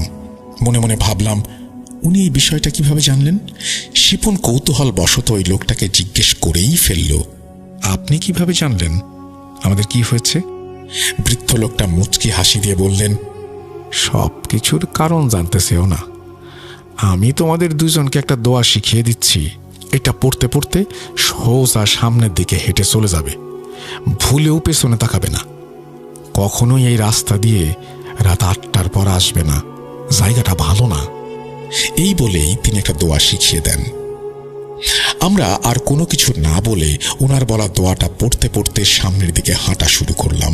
এইভাবে হাঁটার এক পর্যায়ে আমরা মসজিদের সামনে থাকা পুকুরে দুজন মিলে অজু করে সোজা মসজিদে চলে আসি। ক্লান্ত শরীর নিয়ে মসজিদে প্রবেশ করার সাথে সাথেই আমরা দুজন ঘুমিয়ে পড়ি। বিষয়টা আমির সাহেব নোটিস করলেন। পরদিন সকালে আমির সাহেব আমাদের দুজনকে ডেকে নিয়ে গতকাল রাতে আমাদের সাথে ঘটা সবকিছুর ব্যাপারে জানতে চাইলেন। আমরা দুজন তো হতভম্ব হয়ে যাই। আমির সাহেবকে জিজ্ঞেস করলাম, আপনি কিভাবে জানলেন এসব? জবাবে আমির সাহেব বললেন, কাকরাইল মসজিদ থেকে একজন বুজুর্গ, তিনি ফোন করে সব বলেছেন। বলে রাখা ভালো, আমরা প্রথম দিন যখন রওনা দিয়েছিলাম ওই কাকরাইল মসজিদটা থেকেই আমরা রওনা হয়েছিলাম। ওইখান থেকে একজন বুজুর্গ ব্যক্তি দ্বারা পুরো জামায়াতটা নিয়ন্ত্রণ করা হতো। আমি মনে মনে চিন্তা করলাম যে কাকরাইল মসজিদের সেই ব্যক্তিই বা এই ঘটনা জানলেন কিভাবে। কোনো কিছু না বুঝে যখন আমি আমির সাহেবকে জিজ্ঞেস করলাম, তার জবাবে আমির সাহেব বললেন, সেটা এখন তোমাদের না জানলেও চলবে, শুধু এতটুকু জেনে রাখো, এখন থেকে এশার নামাজ পড়ার পর বাইরে যাওয়া নিষেধ। আমির সাহেব আমাকে উদ্দেশ্য করে বললেন, তুমি এখন থেকে রাতের বেলা যেখানে যাও না কেন, সব সময় তোমার সঙ্গে 3 জনকে রাখবে। আমির সাহেবের বলা এমন অদ্ভুত কথা শুনে আমি কিছুটা অবাক হয়ে তাকিয়ে থাকি ওনার দিকে। কেন সন্ধ্যার সময় 3 জনকে সাথে রাখতে হবে তা জিজ্ঞেস করতে যাব, ঠিক তখনই আমির সাহেব বললেন, এই ব্যাপারে আর কোনো প্রশ্ন করবে না। আমি যেইভাবে বলেছি তুমি ঠিক সেভাবেই করবে, নয়তো তোমার বড় ক্ষতি হয়ে যেতে পারে। আমি আর কথা না বাড়িয়ে তার কথায় সায় দিলাম। তারপর সবকিছু স্বাভাবিকভাবেই চলছিল। কিছুক্ষণ আগে কাকরাইল মসজিদ থেকে কল দেয়া বুজুর্গ ব্যক্তি সম্পর্কে বলছিলাম। পরবর্তীতে যে ঘটনা ঘটেছে সেটা ওই কাকরাইল মসজিদের বুজুর্গ রিলেটেড। ঘটনা 3, আমাদের সাথে এ পর্যন্ত যা যা ঘটেছে তা এখানে শেষ হয়ে গেলেই পারত, কিন্তু 30তম রাতে আমাদের জন্য আরো ভয়ঙ্কর কিছু অপেক্ষা করছিল। বলে রাখা ভালো, 30তম রাতটা ছিল অমাবস্যার রাত। আপনারা জানেন যে অমাবস্যার রাতে চারিদিক নিশ্চুপ আর ঘন কালো ঘুটঘুটে অন্ধকারে ঢাকা থাকে। আর এই রকম রাতে কি কি হতে পারে আশা করি আপনারা সবাই জানেন।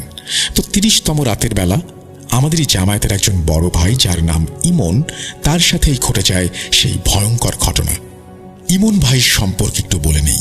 ইমন ভাই আগে থেকেই নামাজ কালাম পড়তো। উনি দেখতেও বেশ ফর্সা সুন্দর চেহারার অধিকারী। এখানে আসার পর তাহাজ্জুদের নামাজ পড়াটা ওনার অভ্যাসে পরিণত হয়। প্রতিদিনকার মতো আমরা সবাই রাত 10টা নাগাদ সবকিছু সেরে ঘুমানোর প্রস্তুতি নেই। তারপর ওই রাতে কি ঘটেছিল সেটা ইমন ভাইয়ের মুখ থেকেই শোনা। তিনি আমাদের যেভাবে বলেছিলেন আমিও সেইভাবে বলার চেষ্টা করছি। তো 30তম রাতের বেলা ঘুমানোর আগে ইমন ভাইয়ের বন্ধু বাদল ভাই ইমন ভাইকে বললেন তাহাজ্জুদের নামাজ পড়ার জন্য উঠলে তাকে যেন ডেকে দেয়া হয়। প্রতি রাতের মতো ইমন ভাই রাত 2:30টার দিকে ঘুম থেকে উঠে বাদল ভাইকে ডাক দিলেন। জবাবে বাদল ভাই বললেন, তুই যা, আমি আসছি। এই বলে ইমন ভাই মেসওয়াক হাতে বেরিয়ে পড়লেন পুকুর ঘাটের উদ্দেশ্যে। বলে রাখা ভালো, আমরা 30তম দিনে যে মসজিদটায় অবস্থান করছিলাম সেটি দোতলা বিশিষ্ট। মসজিদটার চারপাশে ছিল খুবই নিরিবিলি প্রকৃতি। আশেপাশে কোনো বাড়িঘর ছিল না বললেই চলে। মসজিদটার ডান দিকে ছিল একটা কবরস্থান, আর বাম পাশটাতে ছিল ঘন ঝোপঝাড়, এবং এই ঝোপঝাড়ের মধ্যেই ছিল একটা বিশাল হিজল গাছ। মসজিদটার উল্টো দিকে একটি পুকুর ছিল। এখানে বলে রাখা ভালো, মসজিদটার সদর দরজা মাত্র একটি, যার কারণে অজু করার জন্য পুকুরে আসতে হলে ঘুরে আসতে হতো। পুকুরটার চারিদিকেই গাছপালা দিয়ে পরিপূর্ণ ছিল। তো মূল ঘটনায় ফিরে যাওয়া যাক। যখন ইমন ভাই মেসওয়াক হাতে ঘাটে এসে পৌঁছালেন, তখন ইমন ভাই শুনতে পেলেন বাদল ভাই তাকে নাম ধরে ডাকছে। ইমন, ইমন, এদিকে আয়। তো ইমন ভাই ওনার বন্ধুর কণ্ঠ শুনে তার উৎস খোঁজার জন্য ঝোপঝাড়ের দিকে হেঁটে যেতে শুরু করলেন। উনি ঝোপঝাড়ের কাছাকাছি পৌঁছাতেই দেখতে পেলেন ওনার বন্ধু বাদল ভাই সেই বড় হিজল গাছটার নিচে দাঁড়িয়ে আছেন।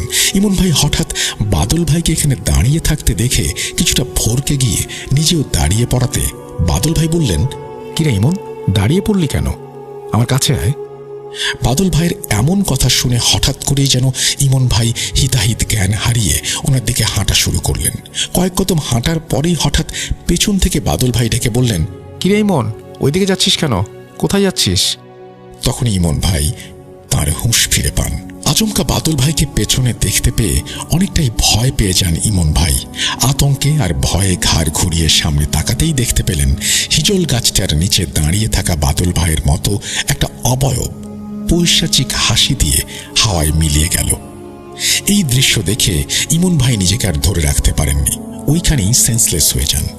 ইমন ভাইয়ের এমন হঠাৎ করে সেন্সলেস হয়ে যাওয়াতে বাদল ভাই কোনো কিছু বুঝতে না পেরে আতঙ্কে অনেক জোরে জোরে চিৎকার শুরু করে দেন। বাদল ভাই এত জোরে চিৎকার করছিলেন, মসজিদের ভেতরে থাকা আমির সাহেব সহ আরও বেশ কয়েকজনের ঘুম ভেঙে যায়। তারপর 4-5 জন মিলে ইমন ভাইকে ধরাধরি করে নিয়ে আসেন মসজিদের ভেতর। আমির সাহেব কি হয়েছে কিছুটা আঁচ করতে পেরেছিলেন। আমির সাহেব কিছু দোয়া দুরুদ পড়ে ইমন ভাইকে ঝাড়ফুঁক করে দেন। কমপক্ষে 1 ঘন্টা পর ইমন ভাইয়ের জ্ঞান ফেরে।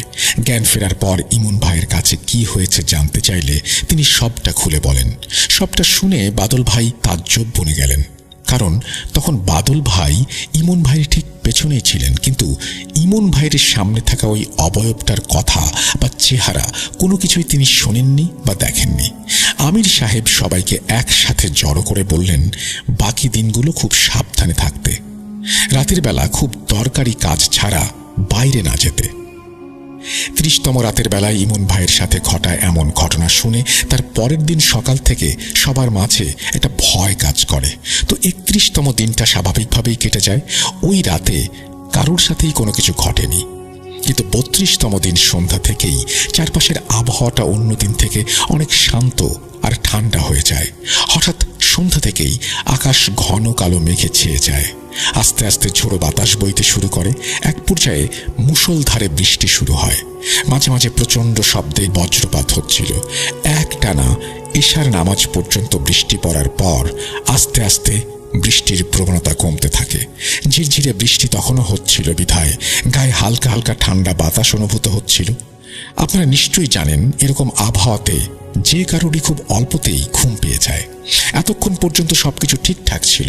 এমন মনোমুগ্ধকর আবহাওয়া পেয়ে আমরা সবাই ওই রাতে খুব তাড়াতাড়ি ঘুমিয়ে পড়ি। রাত 2:30টার দিকে ইমন ভাই শুনতে পেলেন কেউ যেন তার নাম ধরে ডাকছে।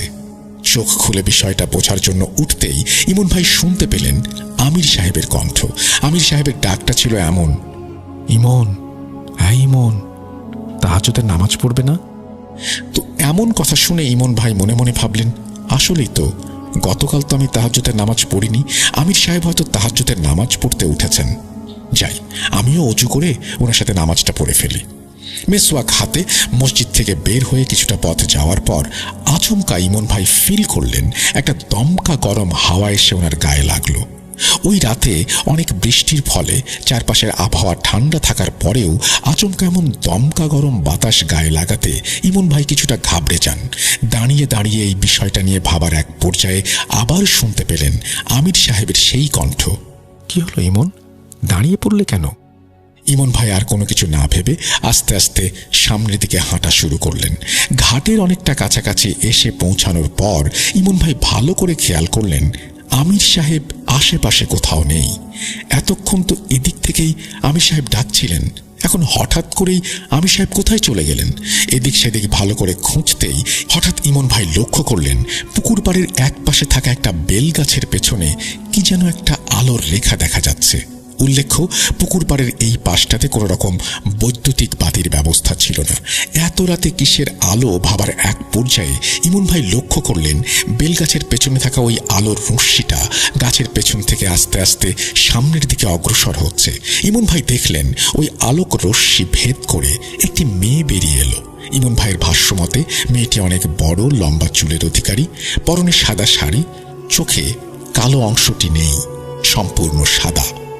চেহারাটা ফ্যাকাশে বর্ণের, আর গালে কোনো প্রকার মাংস নেই বললেই চলে। এমন দৃশ্য দেখার পর ইমন ভাই জ্ঞান হারানোর মতো অবস্থায় চলে যান। মেয়েটি তখন ভারী কণ্ঠে বলল, তুই যেদিন থেকে এখানে এসেছিস সেদিন থেকেই তোকে ভালো লেগেছে। আপনাদের সবার নিশ্চয়ই মনে আছে ইমন ভাইয়ের সাথে গত রাতে ঘটা হিজল গাছের নিচের ওই ঘটনাটি। ওই দিন অবয়বটা হাওয়ায় মিলিয়ে যেতে যেতে বলেছিল সে আবার আসবে। ইমন ভাইয়ের হঠাৎ করেই সেই রাতের ঘটনা মনে পড়ে যায়। আতঙ্কে ভয়ে ইমন ভাই শিউরে ওঠেন। ওই সাদা শাড়ি পরা অবয়বটা একটা বিশ্রী হাসি দিয়ে হাওয়ায় ভেসে ভেসে তার দিকে আস্তে আস্তে এগোতে শুরু করে। আর ঠিক তখনই ইমন ভাইয়ের নাকে একটা অতি মিষ্টি ঘ্রাণ আসে। তারপর ইমন ভাইয়ের আর কিছু মনে নেই। সকালবেলায় মসজিদের আঙিনার জায়গাতে ইমন ভাইকে পড়ে থাকতে দেখা যায়। সবাই মিলে ধরাধরি করে ইমন ভাইকে মসজিদের ভেতরে নিয়ে আসে। কিছুক্ষণ পর জ্ঞান ফিরলে ইমন ভাই তার সাথে ঘটনা খুলে বলেন এবং বলা মাত্রই কাকরাইল মসজিদ থেকে ওই বুজুর্গ লোকটার কল আসে। তিনি সবাইকে সাবধান করে বলেন কেউ যেন মসজিদ থেকে বাইরে না যায়। উনি ওনার দুজন সহকর্মীকে পাঠাচ্ছেন আমাদের এখানে, ততক্ষণ পর্যন্ত যেন আমরা সাবধানে থাকি, এই বলে কল কেটে দিলেন। ওনার কথা মতো আমরা কেউই আর মসজিদ থেকে বাইরে যায়নি। মাগরিবের নামাজের পরপরই কাকরাইল মসজিদ থেকে আসা ৬০-৬৫ বছরের দুজন লোক আসে। গোপনীয়তার কারণে আমি তাদের নাম উল্লেখ করছি না। ওনারা আসার পর খানিকটা বিশ্রাম নিলেন। এভাবে এশার নামাজের সময় হয়ে গেলে সবাই মিলে নামাজ আদায় করি আমরা। নামাজ শেষে ওই দুজন ব্যক্তি আমাদের সবাইকে ঝাড়ফুঁক করেন। কৌতূহল বশত আমরা ওনাদের কাছে গতকাল রাতের ঘটনাটি সম্পর্কে জানতে চাইলে ওনাদের মধ্য থেকে একজন বলা শুরু করেন, তোমরা সবাই তো এতটুকু পর্যন্ত জানলে যে গতকাল রাতে ইমনের নাকে হঠাৎ করে একটা মিষ্টি ঘ্রাণ এসেছিল, কিন্তু কেন এসেছিল সেটা আমি তোমাদেরকে বলছি। শোনো তাহলে। প্রতি রাতে এই মসজিদটার পাশে যে কবরস্থানটা আছে তার পথ ধরে একজন ভালো জিন তাহাজ্জুদের নামাজ পড়তে আসে। তাহাজ্জুদ থেকে শুরু করে ফজরের নামাজ পড়া পর্যন্ত জিনটা এখানেই অবস্থান করে। তো সব সময়ের মতো ওই দিন ওই জিনটা মসজিদের উদ্দেশ্যে আসার সময় পুকুর পাড়ে দেখল ইমন একটা পিশাচের কবলে পড়েছে। পিশাচটা ইমনের ক্ষতি করার উদ্দেশ্যে এগোতে শুরু করেছে যখন ওই জিনটা তখন এসে ইমনকে বাঁচায়। তারপর ওই ভালো জিনটা কাকরাইল মসজিদে থাকা ওই বুজুর্গ ব্যক্তিকে স্বপ্নে দেখা দেয়। সালাম দিয়ে বলে, আসসালামু আলাইকুম, আমি আবু সাঈদ আল উতাইবি। যত তাড়াতাড়ি সম্ভব তোমাদের মধ্য থেকে একজনকে ওখানে পাঠাও, নয়তো বড় বিপদ হতে পারে। সে কারণেই আমাদের এখানে আসা। এই বলে তিনি থামলেন। তারপর ওনারা আমাদের আরও কিছু আমল শিখিয়ে দিলেন। বাকি দিনগুলোতে আমাদের সাথে আর তেমন কিছু ঘটেনি। আমরা আলহামদুলিল্লাহ সবাই সুস্থভাবে তাবলিগ জামায়াত শেষ করে বাড়িতে চলে আসি। এই বলে সিয়াম তার ঘটনা শেষ করল। সিয়াম যখন ঘটনাগুলো বলছিল তখন আমি বারবার খেয়াল করছিলাম তার হাতের পশমগুলো সোজা দাঁড়িয়ে যাচ্ছিল। এখনো সিয়ামের গায়ে কাটা দিয়ে যায় তার সাথে ঘটা সেই ঘটনাগুলো যখন সে মনে করে। সিয়াম ভাইয়ের সাথে থাকা 7টা জিন রুকাইয়ার মাধ্যমে বোতলবন্দি করার একটা ঘটনা আছে। এই ঘটনাটি সিলেক্টেড হলে ওইটা লিখে পাঠাবো। অনেক অনেক ভালো থাকবেন। আপনিও আপনার পরিবারের জন্য দোয়া রইল। আসসালামু আলাইকুম। থ্যাংক ইউ সো মাচ আপনার ঘটনার জন্য। আশা করছি এই ঘটনাটি যারা শুনলেন তাদেরও ভালো লেগেছে এবং আপনারাও এরকম ঘটনা পাঠাবেন। আমাদের ইমেল অ্যাড্রেস russell.booth.com@gmail.com। আমাদের ফেসবুক পেজের সাথে যুক্ত থাকবেন। ইউটিউব চ্যানেলটি যারা এখনও সাবস্ক্রাইব করেনি সাবস্ক্রাইব করে নেবেন এবং বেল আইকনটি ক্লিক করতে ভুলবেন না to get all the notifications. আমরা চলে যাব আমাদের পরবর্তী ঘটনায়।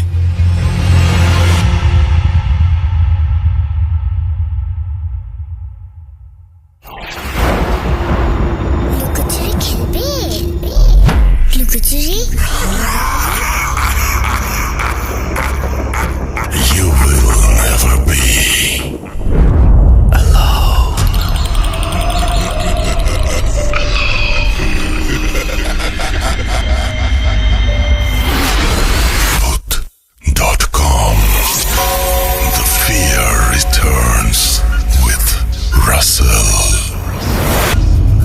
ব্যাক। আপনাদের সবাইকে স্বাগত জানাচ্ছি আমি রাসেল। আশা করছি আপনারা সবাই ভালো আছেন এবং ভালোর দলে আছেন। আমিও ভালো আছি আর ভালোর দলে আছি। কোনো কথা না বাড়িয়ে নতুন একটা ঘটনায় যাব। আশা করছি প্রথম থেকে শেষ পর্যন্ত শুনবেন এবং ভালো লাগবে আপনাদের। খুব আনন্দের সাথে জানাচ্ছি যে এই ঘটনাটি আমরা পেয়েছি কলকাতা থেকে। আমরা পশ্চিমবঙ্গ থেকে মাঝে মাঝে এই ঘটনা পাই এবং সেই ঘটনাগুলো বেশ ইন্টারেস্টিং হয়, আপনারা সবাই জানেন। তো এরকমই একটা ঘটনা যেভাবে লেখা আছে সেভাবেই পড়ে শোনাচ্ছি। হ্যালো রাসেলদা, আশা করি আপনি ভালো আছেন। আমি অন্বেষা চ্যাটার্জি, কলকাতায় বসবাসকারী আপনার একজন বড় ভক্ত। এটি ভূত.com-এ শেয়ার করার জন্য আমার প্রথম লেখা। আজ আপনাদের সঙ্গে আমার জীবনে ঘটে যাওয়া একটি ভৌতিক অভিজ্ঞতা, একটি সংগ্রহ করা ঘটনা এবং কলকাতার কয়েকটি পরিচিত হন্টেড প্লেসের কিছু তথ্য তুলে ধরছি। কোথাও কোনো ভুল ত্রুটি হলে ক্ষমার দৃষ্টিতে দেখবেন।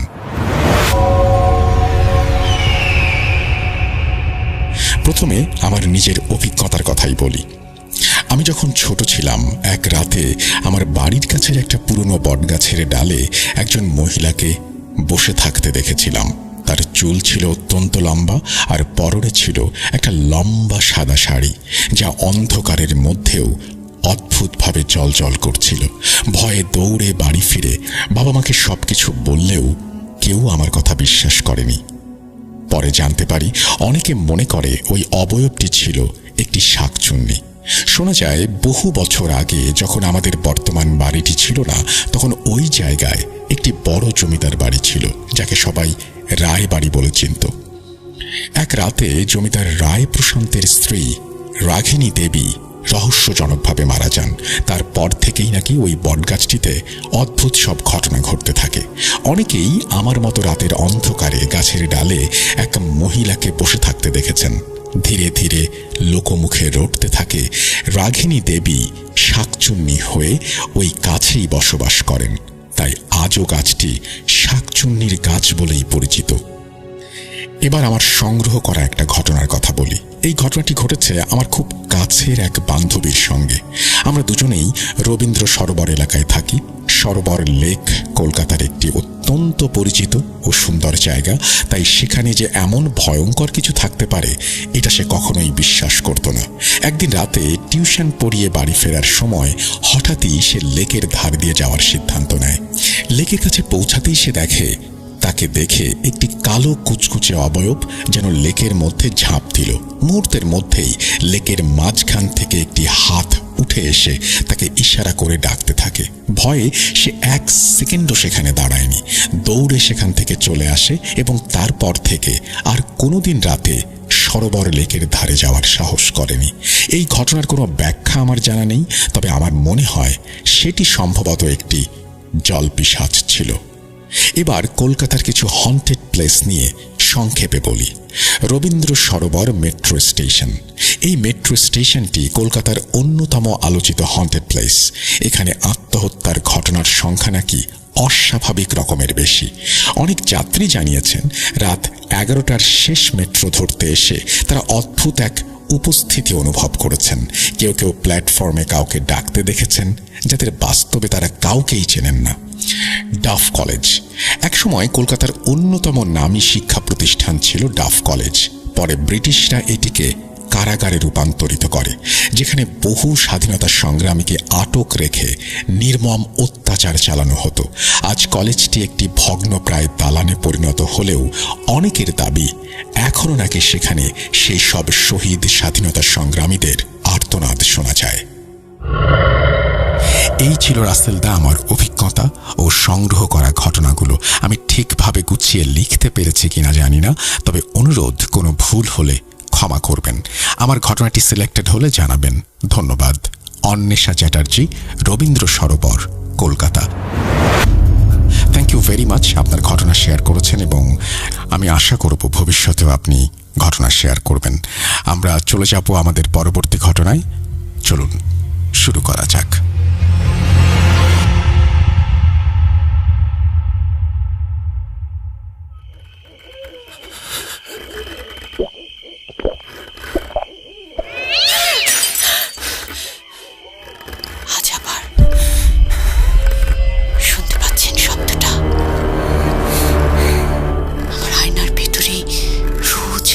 এভাবেই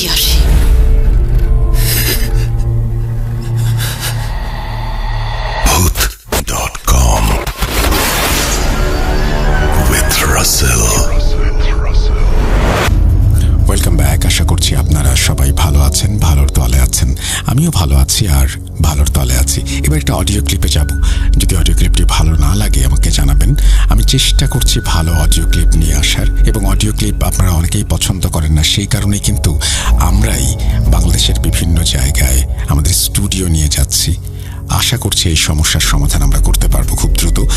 আর মাঝখানে একটু সাপোর্ট করবেন যারা অডিও ক্লিপ পাঠাচ্ছেন তাদের, কারণ আমি বিশ্বাস করি, দেখেন, একটা ঘটনা যখন আমরা পড়ি তখন সেই ঘটনাটা একজন লিখছেন, আমি সেটা পড়ছি, কিন্তু একটা ঘটনা যখন কেউ পাঠান আর সেটা পড়ে তারপরে আমরা বলার চেষ্টা করি, সেখানে কিন্তু একটু ত্রুটি বিচ্যুতি বা একটু পরিবর্তন আসতেই পারে। আর একটা ঘটনা যখন কেউ শোনেন এবং তারপরে বলেন, সেখানেও কিছু অসামঞ্জস্যতা থাকতে পারে। কিন্তু লেখা ঘটনা সরাসরি পড়া আর কারো কাছ থেকে যিনি ঘটনাটি এক্সপেরিয়েন্স করেছেন বা যিনি প্রথম শ্রোতা, তার কাছ থেকে সরাসরি ঘটনা শোনার একটা আনন্দ আছে, এবং সেটা অন্যরকম একটা আনন্দ। আর সেই কারণেই আমরা আসলে অডিও ক্লিপটাকে চাইলেও বাদ দিতে পারছি না।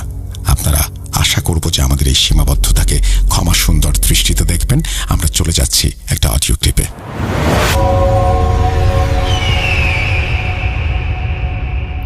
আসসালামু আলাইকুম রাসেল ভাই, আশা করি আপনি ভালো আছেন এবং ভালোর দলে আছেন। আলহামদুলিল্লাহ, আল্লাহর রহমতে আমি অনেক অনেক ভালো আছি এবং ভালো দলে আছি আপনার মতোই।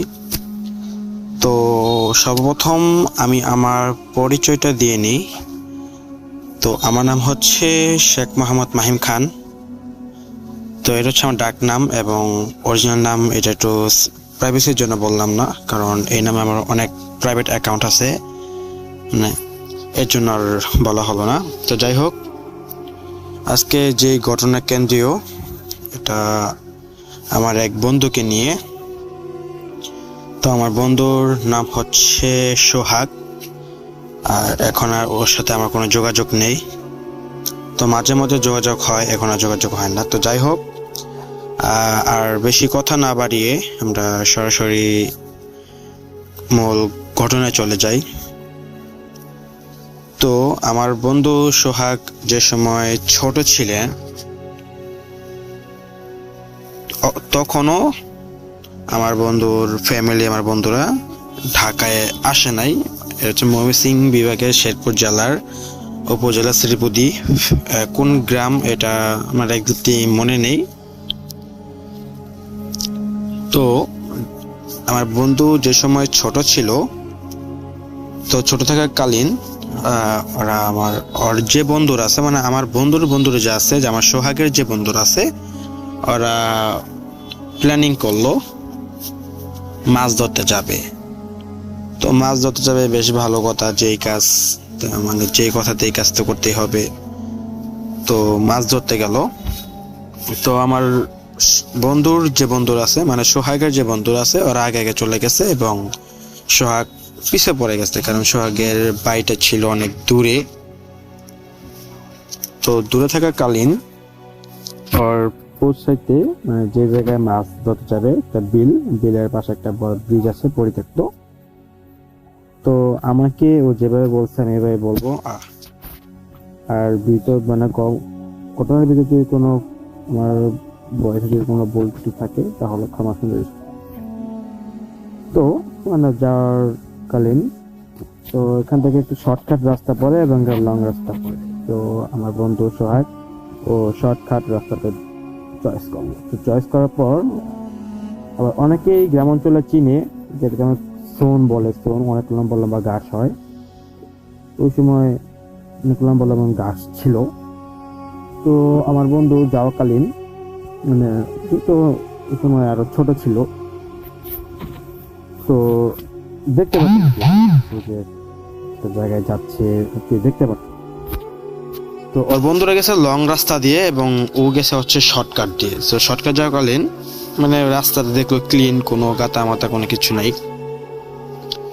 তো আগেই বলে রাখি, এখানে একটা মানে তাল ছিল, যেটাকে আমরা বাগান বলি, ওদের ভাষায় তাল বলে বা অনেক ভাষা বলে, যাই হোক। তো ওই বাগানে ওঠার পর বাগানে অনেক ফল ফল গাছ ছিল, যেমন আম গাছ, পেয়ারা গাছ আর ইত্যাদি ইত্যাদি গাছ ছিল। তো ওই সময় সম্ভবত আমের মৌসুম ছিল। তো যাওয়াকালীন ওই তাল বা যে ক্ষেত আছে বা যেটাই হোক, বাগানে ঢুকলো। যেহেতু না ছোট থাকতে সবাই তো আমের লোভ হবেই। তো আমি মানে ওই বাগানে ঢোকার পর একটা কাঁচা আম পারছে। তো ওই এরিয়ার ভিতরে কোনো মানুষ বসবাস করে না, যে এরিয়ার কথা বলছি। তো কাঁচা আম পাড়ার পর প্রথম একটা মানে আম খাইছে, কাঁচা আম। আলহামদুলিল্লাহ মোটামুটি ভালো লাগছে, আমাকে এভাবে বলছে। তো পরবর্তী যে আরেকটা আম পারছে, ওইটা হালকা পাকনা পাকনা ছিল। তো আমটা কামড় দেওয়ার পর মানে দেখে ভিতরতে রক্ত পড়ে, মানে কেমন রক্ত বুদবুদ করে। তো রক্ত পড়ে, তো ওইটা ফালাই দিয়া আরেকটা আম নেয়, ওইটাও কামড় দেয়, দেখে সেম কাহিনী, রক্ত পড়ে। তো এটা দেখা ও আমটা ফালাই দেয় এবং হঠাৎ করে ও শুনতেছে একটা গোঙানির আওয়াজ। মানে কোনো ষাঁড় বা গরু যদি পিছন থেকে যদি রাগের মাথায় গোংড়ায়, বা কোনো কুকুর যদি গোংড়ায়, যেমন গোংড়ায় করে গোংড়ায়, এরকম একটা সাউন্ড হচ্ছে। তো ও মানে সোজা ইউটার্ন নিল, মানে পিছনের দিকে ঘুরলো। করার পর দেখলো মানে একটি কালো মহিষের মতো, মানে অর্ধেকটা গরু অর্ধেকটা মহিষ। আগে বলছি ওই এরিয়ার ভিতরে কোনো জনবসতি নেই, কোনো মানুষ বসবাস করে না। তো দেখলো কালো একটা মহিষের মতো দেখতে, এবং চোখ দুটা আগুন রকম লাল টকটকা জল জল করতেছে। তো এটা দেখা মানে একটা দৌড় দিছে, এবং দৌড় দেওয়ার পর মানে ও যেই রাস্তা দিয়ে আসছিল মানে আবার ইউটার্নে আবার ওই রাস্তা দিয়ে গেল। যাওয়াকালীন আমি বলছি রাস্তা কিন্তু একদম ক্লিন ছিল। তো ক্লিন থাকাকালীন মানে দৌড়াইতে ওতে মনে হলো রাস্তাটা ভাই লং হয়ে গেছে, অনেক বড় হয়ে গেছে। ও কিন্তু ভাই ইজিলি কিন্তু ওই বাগানে ঢুকছে, কিন্তু যে সময় দৌড়াচ্ছিল মানে ওতে মনে হলো মানে রাস্তা বড় লং হয়ে গেল, অনেক লম্বা হয়ে গেল, অনেক বড় হয়ে গেল, এবং সোনগুলোতে কেমন জানি হয়ে গেল। এবং দৌড়াতে ওর ডান পা একটা মানে গাতার ভিতরে, যেটা গর্ত মাঝে অনেকে অনেক কিছু বলে, পড়ে গেল। এবং পর্যায়কালীন মানে ওর পাটা একটু কেটে যায় এবং রক্ত পড়ে, এবং ওর যে ডান পা যে জুতা ছিল, এই জুতাটাই গাতার ভিতরে ঢুকে যায়। ও আবার কি করে, ওর ডান হাত এই গাতার ভিতরে ঢুকাইয়া এটা বের করতে চায়, মানে জুতাটা, আর জুতার ভিতরে খুঁজে পায় না। পরে ও এভাবেই দৌড়ে চলে আসে। আসার পর ওই সময় মতো মানে সন্ধ্যা হতেছে, মানে শুধু স্তর আগে, যাই হোক। তো পরবর্তীতে আর মাছ ধরতে যায় নাই ও, আর ওর ফ্রেন্ড যে সোহাগ ছিল আর মাছ ধরতে যায় নাই। তো এই কাহিনী গেল। তো এর 2 থেকে 3 দিন পর মানে ওর শরীরে মানে কেমন পরিবর্তন হচ্ছে, মানে চেঞ্জ হচ্ছে। তো পরিবর্তন এই জ্বর আসে আবার যায়, মানে হঠাৎ জ্বর চলে আসে, আবার হঠাৎ জ্বর চলে যায়, এরকম সিচুয়েশন হয়, মানে পরিস্থিতি হয়। তো একদিন ও মানে ঘুমাচ্ছিল, আমাকে বললো, মামা আমি ঘুমাচ্ছিলাম, আমি ঘুমের মাঝে স্বপ্ন দেখলাম একটি কালো অবয়ব। আমাকে বললো, তুই প্রথম একটা খাইছিস ভালো কথা, পরে তুইটা ছিলি কেন? মানে হুমকি দিচ্ছে, তোকে ছাড়বো না, মেরে ফেলবো। এটা দেখে ঘুম থেকে চিৎকার মেরে উঠে ফেলছে, এবং ওর বাবা এবং ওর মা জেগেছিলেন। বললো কি হয়েছে, পরে বললো আমি স্বপ্ন দেখছি। তো এর জন্য একটা পরবর্তী একটা কবিরাজ দেখানো হয়েছিল। কবিরাজ ওদের গ্রামে দেখলাম বিখ্যাত বলে, বাট আমি এই বিষয়ে কতটা শিওর বা গ্যারান্টি আমি বলতে পারবো না, এর জন্য আমি খুবই দুঃখিত। তো ওই কবিরাজের কাছে নেওয়া হলো এবং কবিরাজ যথেষ্টভাবে চিকিৎসা শুরু করছে। তো চিকিৎসাটা এরকম ভাবে শুরু করছে, একটি অন্ধকার রুম এবং রুমের ভিতরে যেভাবে বলছে আমি এভাবে বলছি। তো রসুন মানে গেতে গেতে যে জিআই তার বলি আমরা, সব এই বাড়ি তৈরি করার কাজে ঘর সিমেন্টের ব্যবহার করে জিআই তার গুণা, যেটা আমরা বলি গুণা। তো এই গুণার ভিতরে মানে চারো সাইডে রাখা হয় এবং সাদা পাউডারের মতো, এক্সাক্টলি আমি বলতে পারবো না এটা কি ছিল। তো সাদা পাউডারের মতো পড়া, সম্ভবত আয়াত দিয়ে পড়া, যেভাবে হোক এটা মন্ত্রের মতো কিছু একটা হবে। তো এটা ওর চারো সাইড দিয়ে দেওয়া এবং ওর 3 কোণাতে 3টা মোমবাতি ধরাইছে এবং কিছু আগরবাতি ধরাইছে এবং ওর বাবার মা এক সাইডে, ওর ছোট ভাই আরেক সাইডে। কবিরাজ মন্ত্র পড়া শুরু করছে, যাই পড়ছে তো আল্লাহ ভালো জানে, যা পড়ছে। তো কিছুক্ষণের ভিতরে জিনটা হাজির হয়েছে। তো জিনটা হাজির হওয়ার পরে বলছে, তুই কিসের জন্য এই শিশুটাকে কষ্ট দিতেছস, কারণ কি? তারপর কইলো, ও আমার বাগানে গেছে ভালো কথা, ও প্রথমে একটা আম খাইছে ভালো কথা, ও পরাও 2টা ছিল কেন, এই জন্য আমি দোষে আমি ছাড়ুম না। তো অনেক কষ্ট করার পর, জোরাজোরি করার পর জিনটি যেতে রাজি হয়েছে। 2টি লাল মোরগ, 1টি লাল গামছা দিতে হবে, যেহেতু এত কিছু ক্ষতি হয় নাই। তো আমার বন্ধু যে সোহাগ ছিল, যে ওর একাই যেতে হবে মাগরিবের নামাজের পর, ওর একাই যেতে হবে 2টা লাল মোরগ এবং লাল গামছা। যে আম গাছ থেকে ওই যে আম সিরা খাইছে, ওই আম গাছের নিচে রেখে সোজা চলে আসতে হবে। আর যদি ভুলেও যদি পিছনে তাকায় তাহলে ক্ষতি হতে পারবে, এটা বলে দিছে। তারপর জিন তো হাজির হয়েছে এবং বের হবে কিভাবে, এখন বলতেছে আমি চলে যাব, এই কাম করো, এখন আমার বাইরের সুযোগ দিই। পরে যেটা বললাম আটা না পাউডারের মতো পড়া ছিল, ওইটা কবিরাজ একটু কেটে দেয়, একটু সাইড করে দেয়, রাস্তা করে দেয়। ওই সময় দেখে আমার বন্ধু সরাসরি অজ্ঞান হয়ে যায়। অজ্ঞান হওয়ার পর প্রায় বেশ কিছুক্ষণ পর, 2 থেকে 3 ঘন্টা পর, আমার বন্ধুর সোহাগের যে আছে, এটা ওর যে জ্ঞান ছিল, জ্ঞানটা আবার ফিরে আসে। তো আলহামদুলিল্লাহ সুস্থ হয়।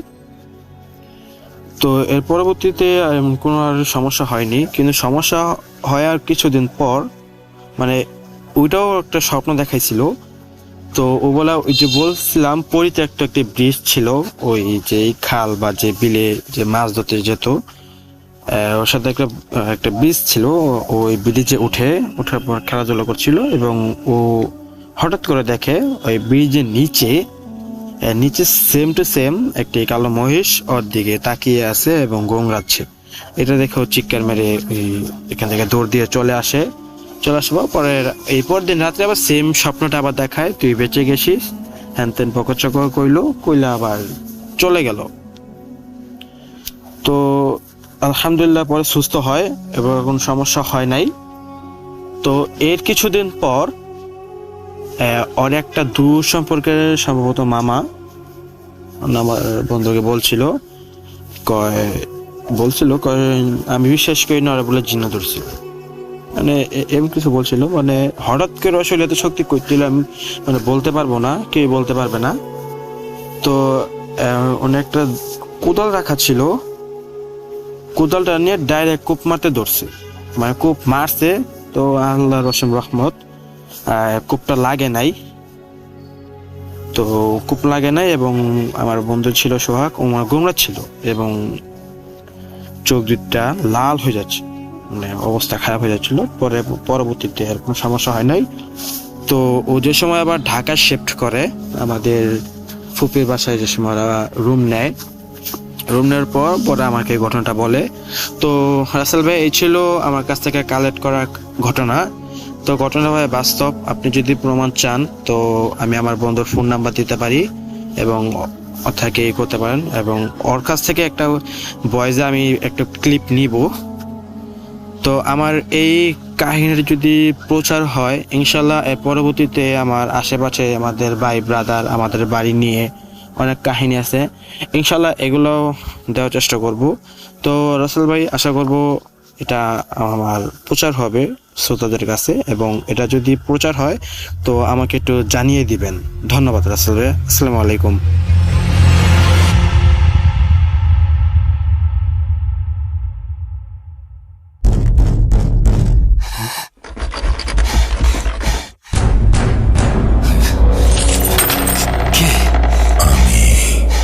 অশরীরী দেখতে পাবে না কবু, এত কাল ধরে শুনছো, শুনতে কি পাও না তবু।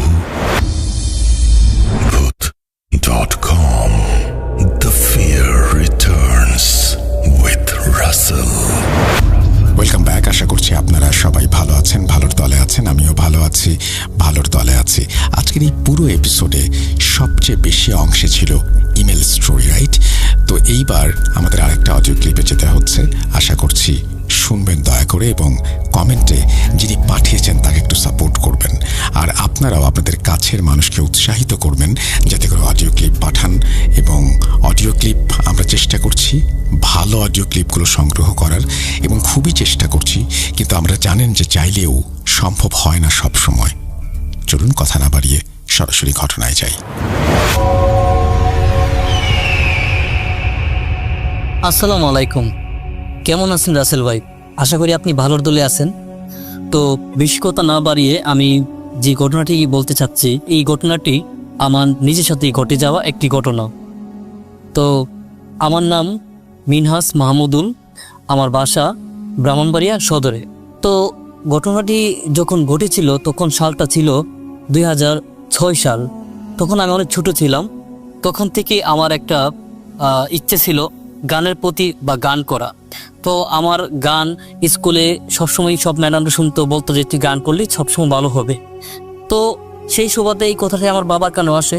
তো আমি গান করতে করতে একসময় মোটামুটি ভালো একটা পর্যায়ে চলে যাই, আর আমার বাবাও আমাকে একটা গানের ক্লাসে ভর্তি করে দেয়। তো মোটামুটি একটা পরিচিত হওয়ার পরে সব জায়গা থেকে আমাকে ডাকাডাকি করতো। ইভেন্ট আমার একটা গ্রামে আমার খালা থাকতো, জায়গাটার নাম হচ্ছে পানিশ্বর। ওই গ্রাম থেকে হঠাৎ একদিন কল আসে যে আপনার ছেলেকে নিয়ে একদিন আসেন, আমাদের এখানে একটা প্রোগ্রাম হচ্ছে, আপনার ছেলে এখানে গান করবে। তো এখান থেকে আমার ঘটনাটা শুরু। তো যেমন কথা এমন কাজ, তখন আমরা এখান থেকে বের হই আমাদের গন্তব্যে। তো এখান থেকে যেতে হলে আমাদের একটা নদী পথ পার হওয়া লাগে। তো ওইখান থেকে আমরা চলে যাই আমাদের ঘাটে। তো ওই ঘাট থেকে আমাদের একটা নৌকাতে আমরা সবাই উঠি। তখন থেকে এই নৌকাটি চলতে চলতে আমি যা দেখলাম, একটা লোক অনেকক্ষণ যাবৎ আমাদের দিকে তাকায় রয়েছে, বিশেষ করে আমার দিকে। তখন আমি অনেক ছোট ছিলাম, তো আমিও ওইরকমভাবে কোনো কিছু বুঝি নাই। তো আমি আমার বাবাকে বললাম যে এই লোকটা এরকমভাবে মাঝে মাঝে তাকাইতেছে। আমরা ভাবলাম চোর বাটপার বা অন্য কিছু। তো তখন তো আমার বয়সটা অনেক ছোট, তো আমি এত কিছু বুঝতাম না। তখন আমরা এই নৌকা দিয়ে আমাদের প্রায় 2 ঘন্টা যাবৎ আমরা এই নৌকার জার্নি করলাম। করতে করতে করতে একটা সময় সন্ধ্যা হয়ে যায়। আর আপনারা সবাই জানেন যে গ্রামে সন্ধ্যা মানে অনেক রাত্র হয়ে যায়। তো যেহেতু এটা অনেক আগেকার কথা বলতেছি, আশা করি বুঝতে পারছেন যে তখনকার গ্রামগুলো কীরকম ছিল। তখন আমরা একটা ঘাটে গিয়ে নামতে নামতে আমাদের এখানে প্রায় 6টা 6:30টার মতো বেজে যায়। তখন আমরা যে ঘাটে নামি, এখানে আমাদের ছিল বড় ভুলটা। তো আমরা যে ঘাটে নামার কথা, মানে আমাদের যে গন্তব্য, ওইখানে আমরা না নেমে আমরা একটা ঘাটে গিয়ে নামি। তো ওই ঘাটে নামার পরে আমরা এখানে তেমন কাউকে দেখি না। আর অন্ধকার, আমরা যত সময় পার হচ্ছে তত অন্ধকার নামতেছে, অত গভীর হচ্ছে। তখন ওইখানকার একজন লোক, মানে আমাদের সাথে 2-1 জন ঘাটে যারা নামছে তাদেরকে বলতাম, ভাই আমরা তো ওইরকম একটা গ্রামে যাব, তো আমরা কিভাবে যাব? তো ওরা বলতেছে, ভাই আপনারা তো ভুল করছেন, আপনারা তো এই ঘাটে নামবেন কেন? আপনারা তো সামনের ঘাটে নামার কথা। এখন তো আপনাদের প্রায় এখান থেকে ঘন্টা 2-1 মতো আপনাদের হাঁটতে হবে, এছাড়া আপনাদের কোনো রাস্তা নাই। তখন আমরা তো সবাই মাথায় হাত, এখন কি করব বুঝতে পারতেছি না। আমার বাবাও চিন্তিত, আমার সাথে আমার কাকাও ছিল, আমরা মোট 3 জন ছিলাম। তো আর কি করার, আর কোনো ওয়ে নাই এখানে যাওয়ার মতো। এখানে কোনো ভ্যান গাড়ি বা কোনো কিছুই আমরা পাচ্ছিলাম না। তো এক প্রকার মানে সব আশা ছেড়ে দিয়ে আমরা এই গ্রামের মাঝখান দিয়ে হাঁটা শুরু করলাম। আর গ্রামটা হচ্ছে মানে আমরা যেই জায়গাতে নামছি ওই জায়গাটা হচ্ছে একটা মানে ধান ক্ষেতের একটা মাঠ, অনেক দূর পর্যন্ত বাড়িঘর দেখা যায়, মানে ধারে কাছে কোনো আর বাড়িঘর নাই। তো আমরা কি আমাদের যে ওইখানকার লোকাল যে মানুষগুলা যা বললো যে আপনারা এখান থেকে আপনারা করবেন, মানে আপনারা এই গ্রামে এই যে আঁকা পাকা পথ আছে, মানে ধান ক্ষেতের যে থাকে মানে লাইল বলে, আমরা গ্রামের ভাষা লাইল বলি আমরা, তো ওই লাইল দিয়ে আমাদের হাঁটা লাগে। তো এখান থেকে হাঁটতে হাঁটতে নাকি আরো 1 ঘন্টার মতো হাঁটা লাগতে পারে। তো পুরাটা হাঁটতে হবে আমাদের ধান ক্ষেতের মাঝখান দিয়ে। তো আশা করি বুঝতে পারছেন যে কেমন একটা আমরা এই মুহূর্ত দিয়ে আমরা যাচ্ছি। তো এখান থেকে আমরা হাঁটা শুরু করলাম আমাদের গন্তব্যে। আমাদের যে লোকটা বললো যে এখান থেকে আমরা হাঁটতে হাঁটতে ওই সামনে নাকি একটা বাজার পড়ে, তো বাজারের কাছাকাছি যাইতে প্রায় 40 থেকে 50 মিনিটের মতো লাগবে। তাহলে বুঝতে পারছেন যে এক তো রাত গভীর হচ্ছে, তারপর আমরা একটা অচেনা জায়গা, আমরা যে জায়গাতে আমরা চিনি না ওই রাস্তা দিয়ে আমরা হাঁটতেছি। তো এখান থেকে আমরা হাঁটা শুরু করলাম আমাদের এই ধান ক্ষেতের মাঝখান দিয়ে হাঁটতে হাঁটতে হাঁটতে হাঁটতে তখন প্রায় 7টার মতো বেজে গেছে। আর অনেক অন্ধকার, এখানে কোনো ধরনের কোনো ইলেকট্রিসিটি কিছু নাই, সব দিক দিয়ে হচ্ছে মাটির ঘর। তো হাঁটতে হাঁটতে আমরা একটা সময় দেখলাম কি আমরা সামনে কি আছে আমরা দেখতে পাচ্ছি না, এতই অন্ধকার। তো আমরা আমাদের অনুমান করে আমরা পা ফেলতেছি। তো এরকম সময় হঠাৎ মনে হয়েছে যে আমাদের সাথে আরো কেউ আমাদের সাথে সাথে হাঁটতেছে। আমরা 3 জন ছাড়া এই মাঠের মধ্যে আর কেউ নাই, মানে এই ধান ক্ষেতের মাঝখানে আমরা বর্তমানে আছি, আর কোনো দিকে কোনো বাড়িঘর নাই। আমার আব্বা বলতেছিল যে মনে হয় কোনো একটা সমস্যা, বা আমার কাকাকে বলতেছিল যে ভাই আপনি কি কোনো শব্দ পাইতেছেন? ও হ্যাঁ, আমিও তো একটা শব্দ পাইতেছি, তো এখানে তো আমরা ছাড়া আর কেউ নাই, তাহলে এই শব্দগুলা কিসের? তো আমরা এইভাবেই ওইগুলা তোয়াক্কা না করে আমরা আবার সামনের দিকে হাঁটতে শুরু করলাম। হাঁটতে হাঁটতে হাঁটতে হাঁটতে হাঁটতে একটা পকার দেখলাম ধান ক্ষেতের মাঝখানে মানে বিকট শব্দ হইতেছে, মনে হইতেছে ধান ক্ষেতের মাঝখানে মানে কি বা কিছু একটা আছে যা ধান ক্ষেত্রে রেখে উল্টায় পাল্টায় ফেলতেছে, এরকম একটা অবস্থা। তো আমরা তো ভয়ে প্রায় একত্র হয়ে গেছি সবাই। তো আমরা তো আসলে কি এখানকার মানুষজন কিরকম বা এখানে কি কি ঘটে বা আমরা কিছু জানি না। তো আমরা তো ভয় পাওয়ারই কথা। তো আমরা এরকম ভাবে আমাদের বুকে সাহস নিয়ে আমরা আল্লাহ করতে করতে বিভিন্ন সূরা কেরাত পড়তে করতে আমরা সামনের দিকে হাঁটতেছি। তো আমরা যদি হাঁটি অতি মনে হচ্ছে আমাদের পিছনে আরো কেউ আসতেছে বা 10-12 জনের মতো পায়ের শব্দ আমরা শুনতে পাইতেছি, কিন্তু আমরা পিছনে যখন তাকাই দেখি কিছুই নাই, সবকিছু স্বাভাবিক। তো এইভাবে প্রায় 1 ঘন্টা আমরা মানে এই ধান ক্ষেতের মাঝখানে হাঁটতে হাঁটতে আমাদের গন্তব্যের দিকে আগাইতেছি, কিন্তু আমাদের আসলে গন্তব্য কোথায় বা কোন জায়গায় গিয়ে আমরা দাঁড়াবো এটা আমরা বুঝতেছি না। তো কথা নাই বার্তা না, হুটহাট করে সামনে একটা লোক আমাদের সামনে আইসা পড়ে, বলতেছে আসসালামু আলাইকুম, আপনারা কে? তো আমার আব্বা বলতেছিল যে আমরা তো ব্রাহ্মণবাড়িয়া সদর থেকে আসছি, আমরা ওইরকম গ্রামে যাব, তো আমরা অন্য একটা জায়গাতে আমরা নৌকা নিয়ে নামি, তো এই জন্য আমাদের এই পথ দিয়ে নাকি আমাদের যাইতে হবে, আমাদের এখানকার লোকাল মানুষজন বলছে। ও ভাই আপনারা তো ভুল করে ফেলছেন, তো যাই হোক সমস্যা নাই, আমিও ওই পথ দিয়ে যাচ্ছি, আপনারা আমার সাথে চলেন। তখন ওই লোকটা আমাদেরকে নিয়ে এক প্রকার মানে ফেরেশতার মতো এসে আমাদেরকে এই রাস্তাটা পার করছে। মানে আমরা কি করছি, যে ধান খেতে মাঝখান দিয়ে হাঁটতেছিলাম, মানে আমরা একই জায়গা থেকে অনেকবারই হাঁটছি, এই জন্য আমাদের গন্তব্যে আমরা পৌঁছাতে পারি নাই। তো যাই হোক আল্লাহর অশেষ মেহেরবানি আমরা এখান থেকে চলে গেলাম। আমাদের যে বাজারের কথা বলছে, একটা বাজার ছিল, ওই বাজারে গিয়ে আমাদের উঠতে হবে। তো ওই বাজারে গিয়ে আমরা এক প্রকার উঠলাম। তো আমাদের সাথে কোনো লাইটার বা কোনো কিছু ছিল না, তার আপনি বুঝতে পারছেন 2006-এর কথা আমি বলতেছি। তো ওই সময়কার অনেক প্রযুক্তি আমাদের হাতে ছিল না। তো এখান থেকে আমরা যখন বাজার যাই, তো বাজারের মধ্যে আপনারা চিনবেন যে একটা ম্যাচ লাইট থাকে, ম্যাচ লাইটের পিছনে একটা লাইট থাকে।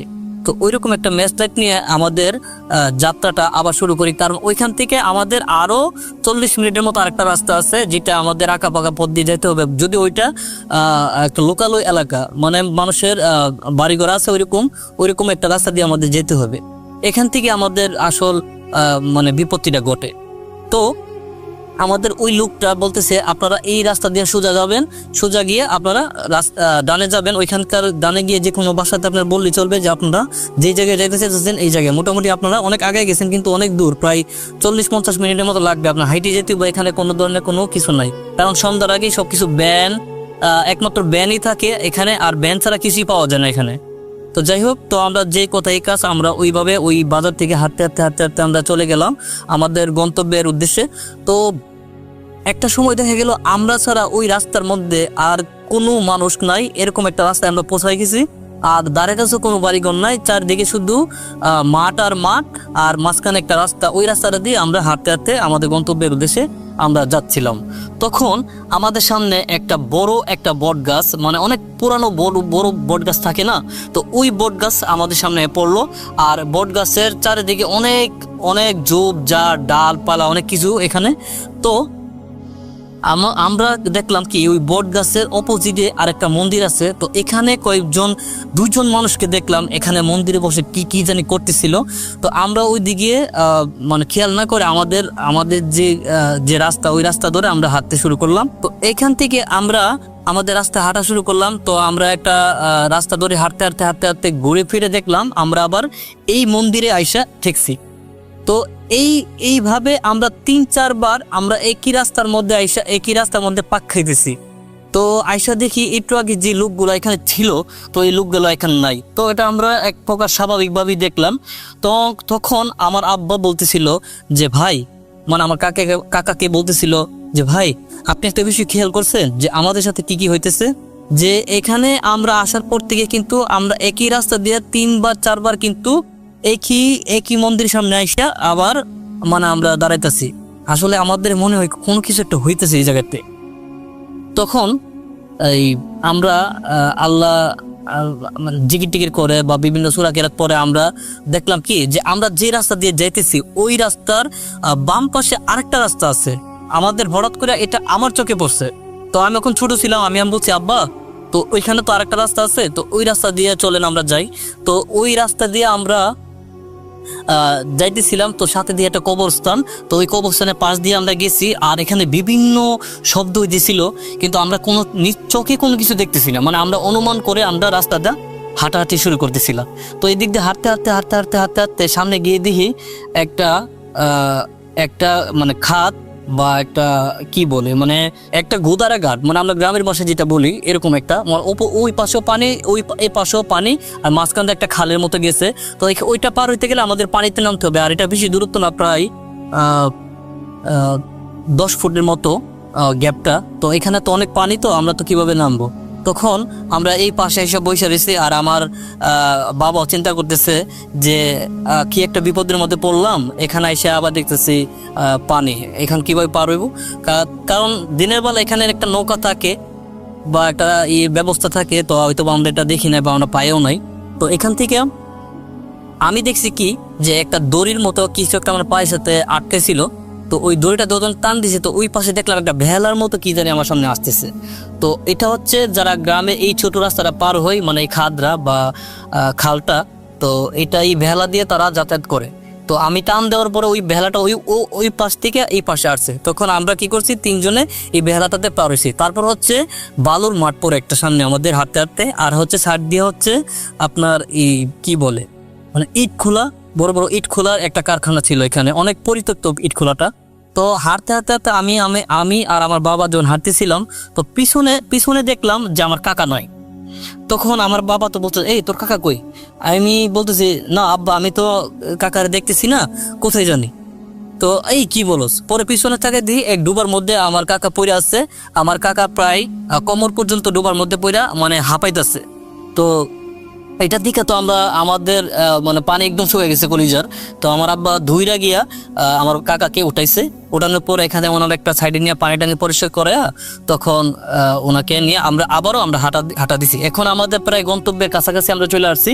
তখন অনেক দূরে একটা বাড়ি দেখা যেতেছে, প্রায় 10 মিনিটের মতো দূরত্ব। যে বাসাটা দেখা যেতেছে 10 মিনিট হাঁটলে ওই বাসার কাছে আমরা যেতে পারবো। তো ওইখান থেকে দেখলাম যে অনেকে লাইট, মানে হারিকেলের যে লাইটগুলা থাকে, মানে আলোগুলা থাকে, ওই হারিকেলের আলোগুলা দেখা যেতেছে। তো এখান থেকে আমরা ওই হারিকেলের যে আলোটার উদ্দেশ্যে আমরা হাঁটা শুরু করলাম। তো ওইখানকার মানুষ যারা মনে করতেছে আমরা হয়তো বা ডাকা, তো ওইখান থেকে তারাও চিৎকার চেঁচামেচি করে আমাদের সামনে আসতেছিল, মনে করেন যে লাঠি সোটা এই গোলা নিয়ে। তখন আইসাজন দেখতেছে যে আমরা আসলে একটা জায়গা থেকে আসছি, আমাদের পোশাক আশাক দেখে তারা বুঝতে পারছে যে আমরা এই শহর থেকে আসছি, তখন ওনাদের কাছে আমরা বলছি যে আমরা বম্বে থেকে আসছি, এটা গানের কনসার্টে যাব বা একটা গানের প্রোগ্রাম আছে ওইখানে আমরা যাব। তখন পরিচয় দেওয়ার পরে ওই মহিলাটি যে হারিকেন নিয়ে আইছিল, ওই মহিলাটি বলতেছে আসলে আপনারা তো অনেক বড় বিপদ থেকে বাঁচছেন, কারণ যেখান দিয়ে আপনারা আসছেন আপনারা ভুল পথে আসছেন, আর একটা রাস্তা ছিল ওই ওপর দিকে, তো ওই রাস্তা দিয়ে আপনারা আসা দরকার ছিল, কিন্তু আপনারা ভুল রাস্তা দিয়ে আসছেন, এই জন্য আপনাদের সাথে এরকম কিছু করছে, আপনাদের হয়তো বা আল্লাহ সহায় ছিল, এই জন্য কোনো কিছু হয় নাই। তখন ওই মহিলাটি বাসা থেকে আরেকটা পুরুষ লোক বের হয়ে আমাদেরকে গন্তব্যে নিয়ে যায়। তখন আমাদের যে খালা, যার বাসাতে আমরা আসলে ওই যে গানের জন্য গেছিলাম বা গানের প্রোগ্রাম ছিল, তো উনি বলতেছে যে আপনাদেরকে তো ফোন দিছি, ফোন পাচ্ছি না, হ্যাঁ, তো অনেক কিছু। তখন তো আসলে বাটন ফোন ছিল, তো আমার আব্বু ওই যে মোবাইল সাইলেন্ট করে রাখছিল, ওইটাও খেয়াল করেন নাই, বা ফোনের বিষয়টা যে এটা একদম মনেই করে নাই।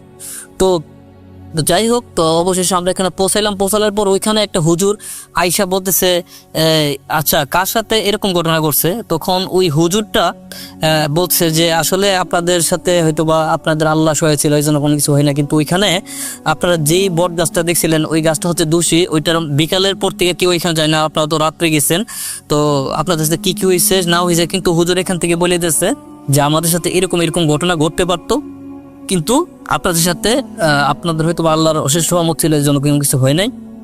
আর এই যে পিচ্চি ছেলেটা, ওর কাছে একটা তাবিজ, হয়তোবা এই তাবিজটার কারণে মানে বাইচে গেছে, তো এরকম একটা কিছু বললো আর কি আমাদেরকে। তো অনেক আগেকার ঘটনা, তো আমার এত কিছু মনেও নাই। তো আমার হাতে আমার একটা তাবিজ ছিল, যদিও আমি এগুলা বিশ্বাস করি না, কিন্তু ওই হুজুর বলতেছে ওই তাবিজটার কারণে নাকি আমরা নাকি সুন্দরভাবে নাকি ওইখান থেকে মানে বাইচা দিতে পারছি না। এটা কিন্তু এখানে বাঁচার আশঙ্কা নাকি কম, এখানে নাকি প্রতি বছরে কেউ নাকি এখানে মারা যায়, বা কোনো কারণ ছাড়া নাকি কোনো না কোনো মানুষের ক্ষতি হয় এই জায়গাতে। তো ধন্যবাদ রাসেল ভাই, তো আমার ঘটনাটি ছিল এটাই। তো কোনো ভুল ত্রুটি হয়ে থাকলে ক্ষমা দৃষ্টিতে দেখবেন। আসসালামু আলাইকুম, ধন্যবাদ।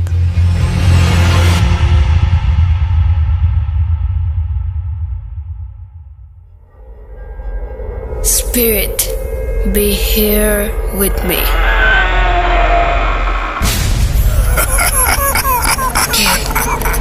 কে তুমি? Bhoot.com. The fear returns with Russell.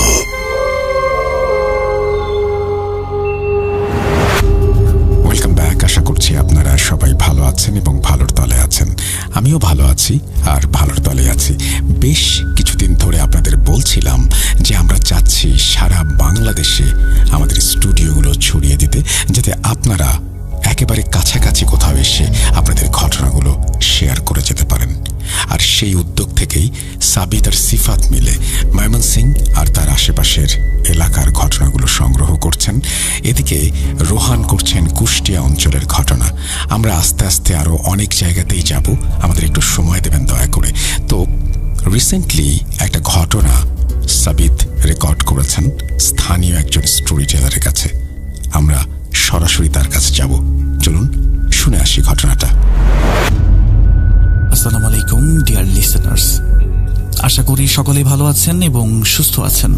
আমি মোহাম্মদ সাবিত আলম বলছি ময়মনসিংহ স্টুডিও সেটআপ থেকে। আমাদের সাথে আজকে ময়মনসিংহ স্টুডিওতে উপস্থিত আছেন একজন গেস্ট। আমি কথা না বাড়িয়ে সরাসরি চলে যাব আমাদের গেস্টের ঘটনায়।